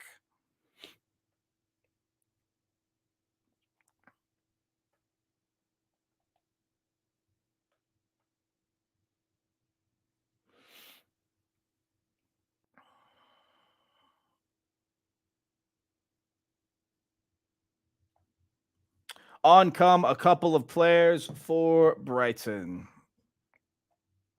No subs for Man United just yet, I don't believe, actually.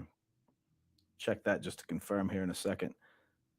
Surely Ten Hag's got to be playing that soon because their players must be getting gassed as this game has been end to end. Here comes Danny Welbeck on the right side to, thought that was Enciso, but it's not. Enciso now currently has the ball and will fire a shot low and wide of the target. Another strike for Enciso.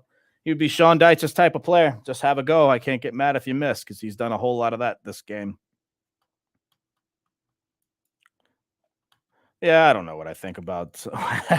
Stu says, "Where's Percy tonight?" I'll have to ask. That's fantastic. When am I next hoping to get over here? Great question. I'm actually hoping in a couple of weeks, but I don't know. I was meant to come over for the entirety of May. That obviously hasn't worked out as I had a couple of things to take care of here. But I'm hoping to make it for Wolves and Bournemouth. Fingers crossed. Completely missed the subs, by the way. Colwell for Gilmore. I didn't see you came on, but Danny Welbeck's been taken off as well. So that's that. And here come a couple of subs for Eric Ten Hag as well. It looks like Jadon Sancho will be taking off Anthony. That one was predicted. Undav, by the way, was the player that came on for Danny Welbeck. And then Fred comes off for Man United as well. For the lad who's looked a little bit better as of late, Sabitzer. So 75 minutes on, we always say, what will the managers go for on 75 minutes or so if the game is level? And that's what we're seeing right now. It's a great. I thought Brighton had gotten a pretty good steal there, and they do. They maintain possession in the attacking third. It's in CISO down the left side. It's across a little bit too far. Tell you what, the kid does bring a lot of pace, and he's certainly not afraid to have a go. You have to love that in a young lad.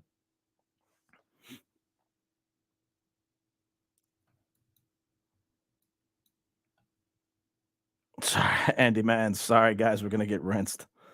Maybe. Hope not.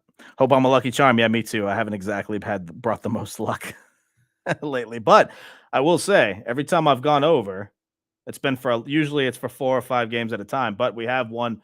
Here come United. Oh, it's a cynical. It's an absolutely necessary foul, though. It's United were coming back 5-on-3. It's a foul from behind, clear yellow card by Colwell, and United will have a free kick. Everton have won a game every time I've come over, even if it's just 1 out of 5 or whatever. So at this point, one win is certainly what we need. So fingers crossed. So Levy Colwell has a yellow card, and United have a free kick from about 30 or so yards out. Rashford placing the ball. Not sure who's going to end up taking this one.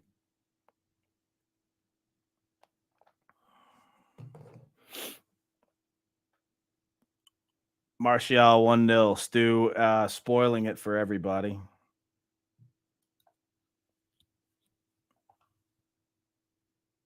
Oh, or maybe he was just having a guess. Still 0-0. If you do see a goal in this game, please don't say it in the chat just because I would like to see it live. But it sounds like Stu's just had a bet on. That's totally cool. Prediction. There we go. Well in, mate. No problem. I actually think Martial will probably be subbed off soon. I thought he would be. Well, maybe not, actually, since they've just made a couple of subs. I thought Martial would be an earlier sub, but the subs that they did make made a lot of sense. So we'll see.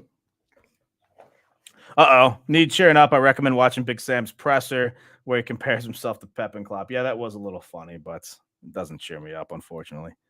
Because despite how just dreadfully Leeds are being run, and to be fair, they can give us a run for our money as worst run club. I think Everton still, unfortunately, win that award. But whatever. With the Arteta money.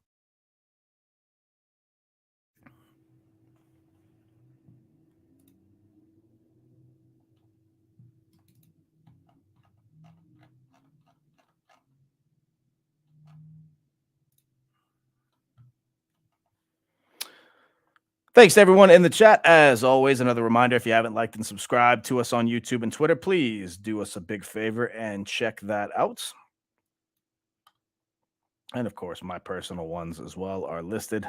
I certainly appreciate that too. Did I ever find out who Becky was? No, I didn't. I think Ryan still thinks it's Mabs, which would be hilarious. I think Becky speaks too eloquently to be Mabs. No offense, Mabsy.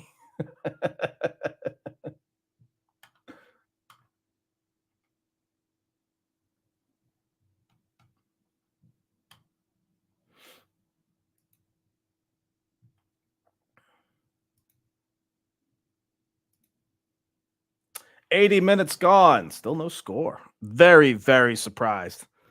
I would have absolutely put a wager in the first half for a goal. Given how much end-to-end action there was, I'm a little bit surprised we haven't seen one. Eugene in the comments, Everton investment deal edges closer. I'll believe it when I see it, mates.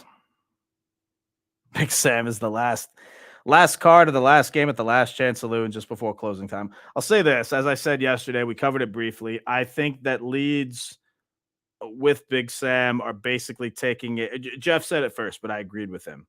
I think that Leeds are taking a no-risk Hail Mary. I think that Leeds, had they kept Javi Gracia, might have lost every game remaining by 3 or 4 goals. So I think that they were down. And I guess what I mean by that is Big Sam the right guy? Of course. I mean, it's just anybody on the outside looking in can say probably not a great hire. But if you're going down anyway, you might as well go down swinging. If just staying pat is definitely going to get you down, why not try something and At this point, who else were they going to get? I don't see. But Brighton are in. Oh, it's great from Wan-Bissaka to shield off Matoma. That's good defense there. Brighton nearly in there. Napoli officially, says Peter Duggan, won their first Serie A title in 33 years. The scenes in that city will be absolutely bedlam, to say the least.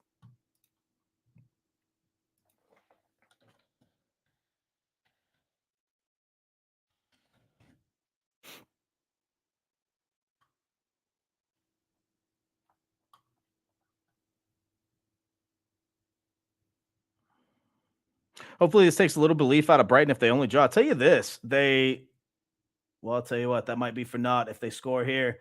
It's a show. It's passed through. McAllister's. Oh, it's a great defending from. I don't know. Is that no? That's Luke Shaw. Great defending from Luke Shaw there. It is a corner. By the way, I can't stress enough. Obviously, Wan-Bissaka's. Well, I say he's not had the best game. He hasn't given up. He's given Matoma a lot of space, but not the best chances.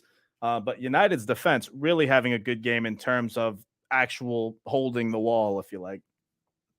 Brighton have had a ton of space, but they haven't been able to break the dam. I don't even know how many saves. I might actually let me look that up real quick. As much that Brighton has done, I should say. Man, I'm having trouble talking today. As much that Brighton has done, they I don't know how many shots they actually have on target. Looks like they do have Brighton have 3 shots on target to Man United's 5. So 83 minutes now gone. I missed what just happened. It might be another corner for Brighton. It looks that way. Matoma with more space on the left side. Just can't break through. Bend but don't break, the Brighton defense. 5 million for 4 games. It's less than that, but it is a hefty, very healthy 7-figure sum for 4 games.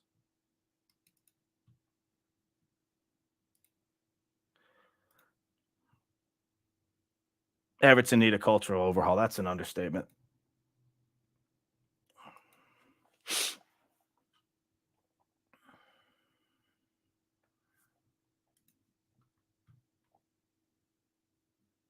Foul in the box.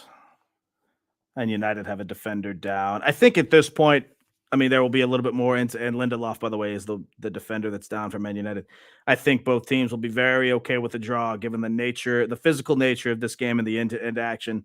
This is one of those, by the way, Weghorst on for Martial, as I predicted Martial coming off in the 84th minute. Sorry, Stu, if you threw a bet on Martial, you will not be cashing out, good sir. Wout Weghorst. 84 minutes gone. Yeah, I think both teams will be okay with the draw, given that, end-to-end action, very similar to the Leicester-Everton game. Both teams certainly look like they could score and concede. And let's not forget, Brighton just played Man United in the FA Cup semifinal not 2 weeks ago, or about 2 weeks ago, I should say, that ended 0-0 after extra time, which Brighton lost to Man United on penalties. So another goalless draw here. I still don't think it was expected per se, but I guess I shouldn't be surprised. FA Cup semifinal, by the way. I think I said that, but in case I didn't, it was the FA Cup semifinal.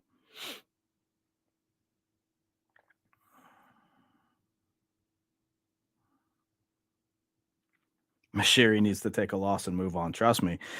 We all want that, but that's the thing. That's why, I participated in the protest the last time I went over. I'm all for protesting, but the thing is, I don't know what people like that like that's just not how things work.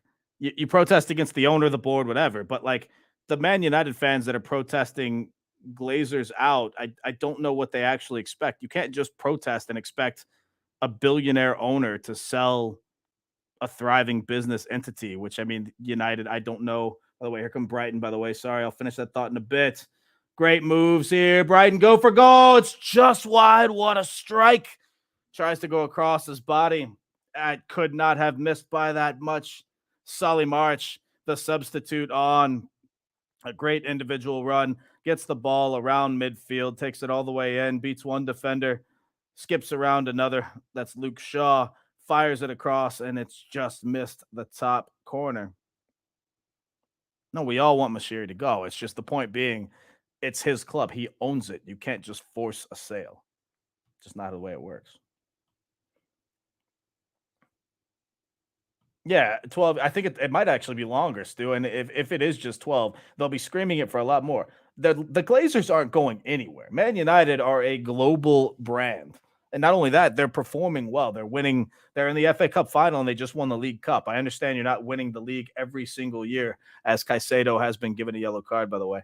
I understand you're not winning the league or even, quite frankly, contending for the league every year. But I mean, it's just not going to happen. I think United fans are bits. I hate to use the term delusional, but close to it.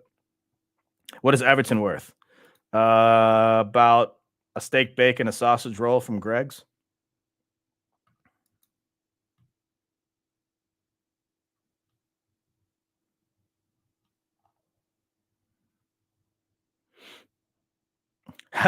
Ian Clark says, in keeping with the season so far, this game will finish 1-1, stopping me getting 12 points from my fantasy team. If it finishes 1-1, it stops me from getting 16 points.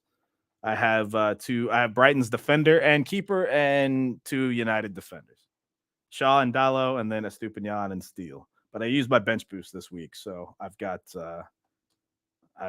all my team is absolutely just smashing it this week. So hopefully I didn't just jinx it. But we are in the 80th minute as Brighton are a bit sloppy on defense, and it will be better given that if this game does end 0-0, it will be bonus points for a couple of these defenders, I think, and particularly Brighton's keeper Jason Steele, who's made a lot of saves. Although here come Brighton down the other way, De Gea's out, and he does scoop it up comfortably. Everton is right now worth a McDonald's hot dog. See, that's crazy to me because in America, McDonald's doesn't sell hot dogs. It is interesting to see the different Mackey's menus overseas, both in Italy and the UK. Ian says he hopes City win the FA Cup final.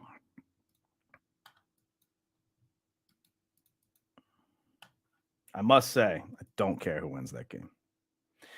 Brighton look like the more capable side as they bring numbers forth, try to send a through ball, though that does nothing.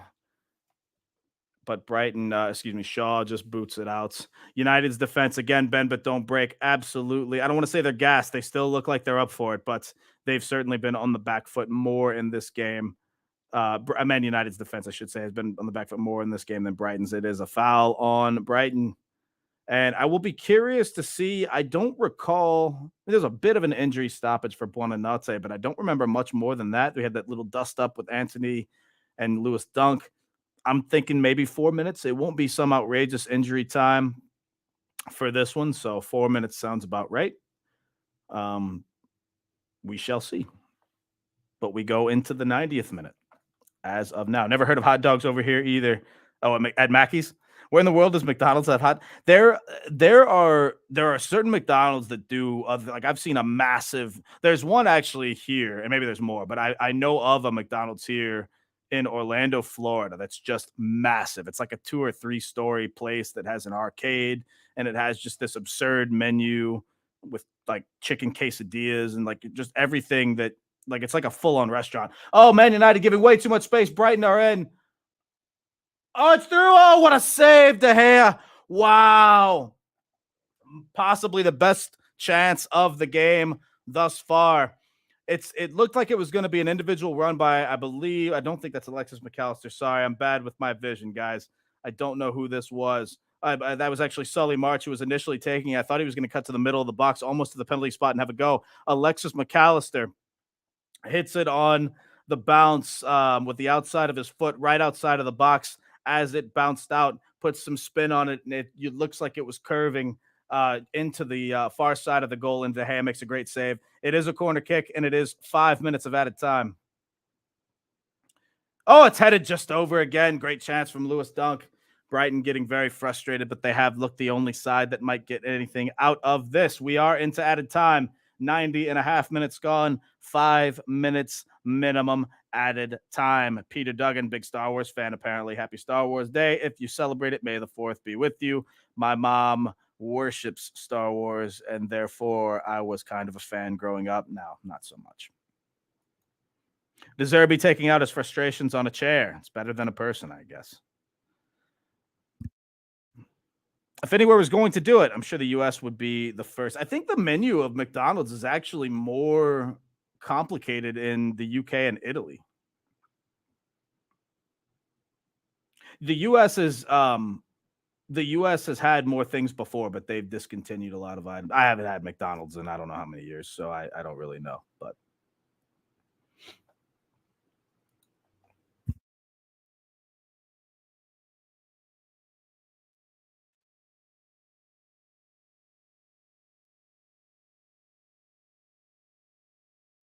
jumping in with a 4-1-4-1 against Brighton, then a 4-4-2 for the last two games. Brighton and City, I should say. Yeah, I just don't see it, mate. Sean Dyche is not going. Sean Dyche is one of the most stubborn. Well, I don't know. Maybe that's not fair. Rafa Benitez was incredibly stubborn and kind of a dick. And Sean Dyche, incredibly stubborn. I don't know if he's a dick or not. Seems like a nice guy, actually, if you meet him, but don't know. McRib, great shout.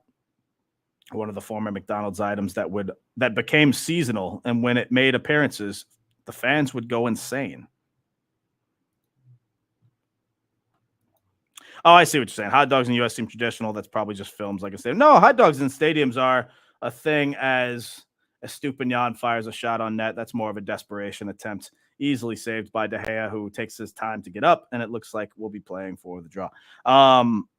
Yeah, it's I mean, if you go to a baseball game in the US, you have to get a hot dog. Now, the cool thing about baseball, I'm not even a baseball fan, but when you go to a stadium, most stadiums now have like a specialty item.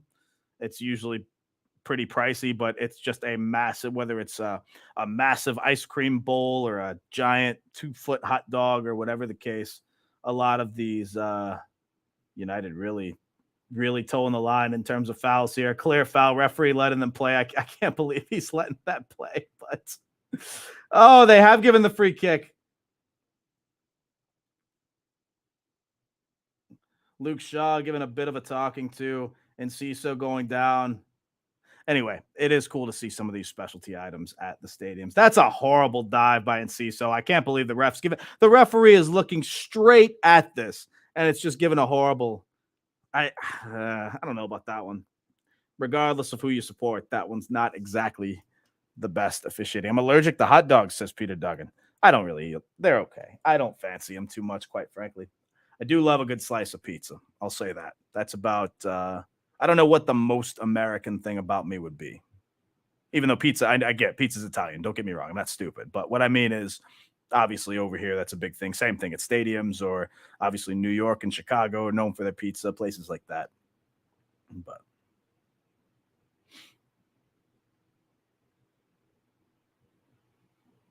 Brighton into the box. Oh, the referee's given a corner. You start to wonder if this will be the last kick of the game. We are on 94 minutes and 20 seconds with 5 minutes added on. Brighton not exactly taking their, well, kind of taking their time with this.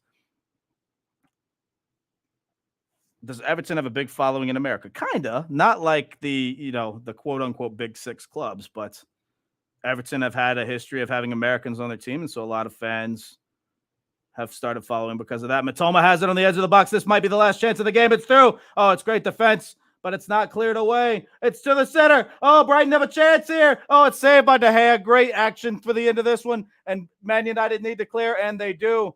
No final whistle yet. We have played 5 minutes of added time, though, and it's gone out for a Brighton throw. We've played over the 5 minutes of added time. A great chance. Two good chances for Brighton. One from Matoma on the edge of the box. Cleared away by almost comfortably by a Man United defender. I believe that might have been Weghorst trailing back, but it comes to the other side. I don't know if that's a Estupinian. I believe it is. And it is cleared out. Still no final whistle yet. We played 5.5 minutes. I'm assuming that this is one of those where they're just delaying the throw, and as soon as it gets thrown in, we will have the final whistle. We have a check, a VAR check.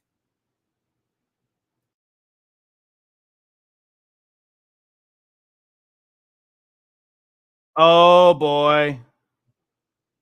We might have a penalty at the death. Oh, we have a penalty at the death for Brighton. My God.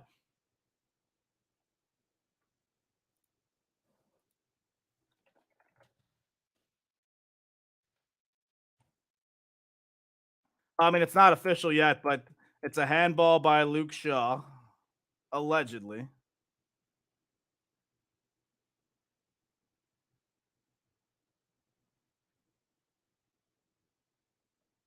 I mean, it's a penalty. Stonewall pen by Luke Shaw.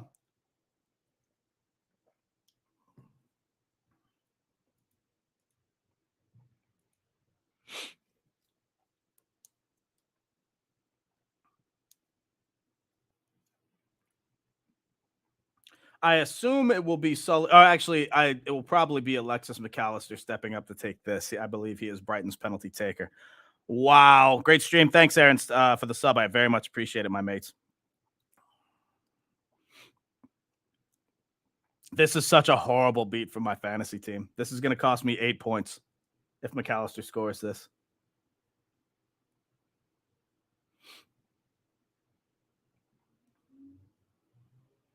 I'll live it. It's not that big a deal. But it would have been cool to have the points. You know?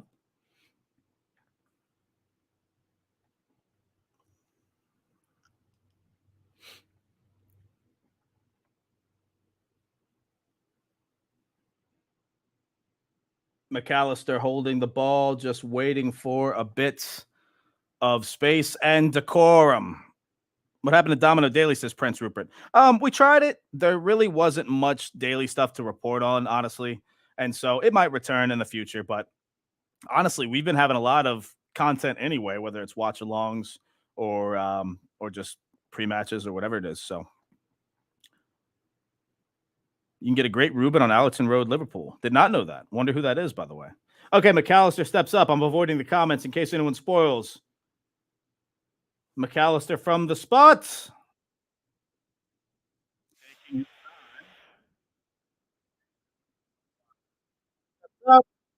He puts it top bends, and that will be the last kick of the game. It's 1-0 to Brighton.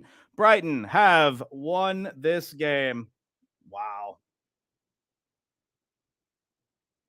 Unbelievable results, this.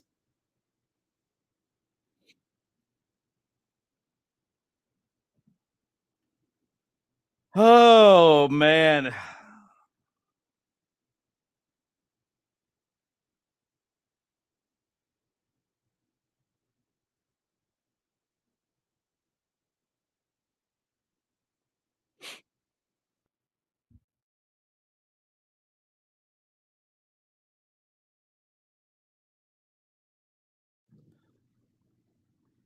The Blue says, I've got Mac in my team and no United defenders that made up for my De Bruyne Alvarez blunder. Hey, I was the beneficiary of that because I played Alvarez and not De Bruyne. So I've been loving every bit of that. It's an absolutely wonderful penalty by McAllister, left no doubt whatsoever. My percentage Everton stay up, I honestly 50-50 is a decent shout. I really don't know. I really don't know. Referee will not give United 90 seconds under any circumstances. The added time was already done before that, before the foul even occurred.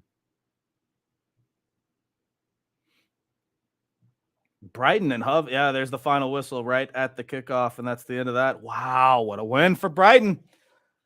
That is massive, massive to say the least. As I pull the table up, I'll tell you what, I don't know if it's updated. Yeah, let me go to a different website. Sometimes the Google machine is a little bit behind. So let's get this table up here, though, as this will be. Oh, no, even the Premier League site's not updated. All right, well, here you go. You can look at what I'm looking at anyway. Not updated yet, but Brighton will have 3 more points on the board, taking them to 55 points and putting them firmly into 6th place with 2 games to spare, or 2 games in hand, I should say, over Spurs and Villa. So Brighton in absolutely fantastic shape in terms of chasing the top 6. It's a great result for a team like Liverpool or even Spurs or even obviously Brighton getting the win, but United dropping points where they needed to. That's an unfortunate point dropped, quite frankly, but it is what it is. It's an unnatural position. Luke Shaw knows it. No argument from Luke Shaw. And that was that. So Brighton have won this 1-0. I have lost fantasy points, so I'm gonna go drink my life away. Great content, says Mark Burton. Thanks. Hey, thank you, buddy. Like I say, every stream it would be nothing without you guys interacting with me. So I appreciate you guys very, very much. You make this a whole lot of fun to do. So where's our summer tour? Goodison Road. I don't know. I have no idea whatsoever. We have to beat Brighton. Yeah, I mean, I don't think that's a good result for Everton, but in terms of, I mean, Brighton's confidence now is going to be through the roof, and it is what it is. We still have to turn up, so I guess we'll just hope for. I'm hoping for a draw. Would love if we went for the win, but I don't expect it. But do I think Lampard had a say on the players we signed? I have no idea, but Lampard has no tactical ability. So as a manager, so I will say he is a decent recruiter because he did have players want to come play for them, and I think that we would have had more players signings had we kept Lampard. And if we'd have sacked Lampard, we also would have had more signings, given that we could. Sean Dyche could have made a couple of moves. So the handling of that was about as bad as possible, and we've beaten that to death though. I'm gonna take off though, guys. I appreciate you tuning in once more. If you I have not updated the ticker. We all know Brighton won 1-0 though, so I'll just take that off. But if you haven't subbed to, or if you haven't liked and subscribed on YouTube, one more time, please do that for us at Follow Everton on Twitter and YouTube. And of course, my page is at Real Domino Chris, both on Twitter, on YouTube, and on Twitch. If you have any of those accounts, please give me a sub as well. I would very much appreciate that. Listen, I will be back on Saturday for more watch-alongs. I don't have the schedule in front of me. Let me take a look actually real quick. I'll tell you who we'll be watching since I have it up here.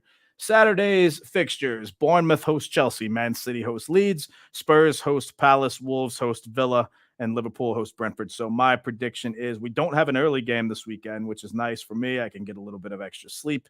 And I think I will probably feature, with obvious reasons, Man City versus Leeds.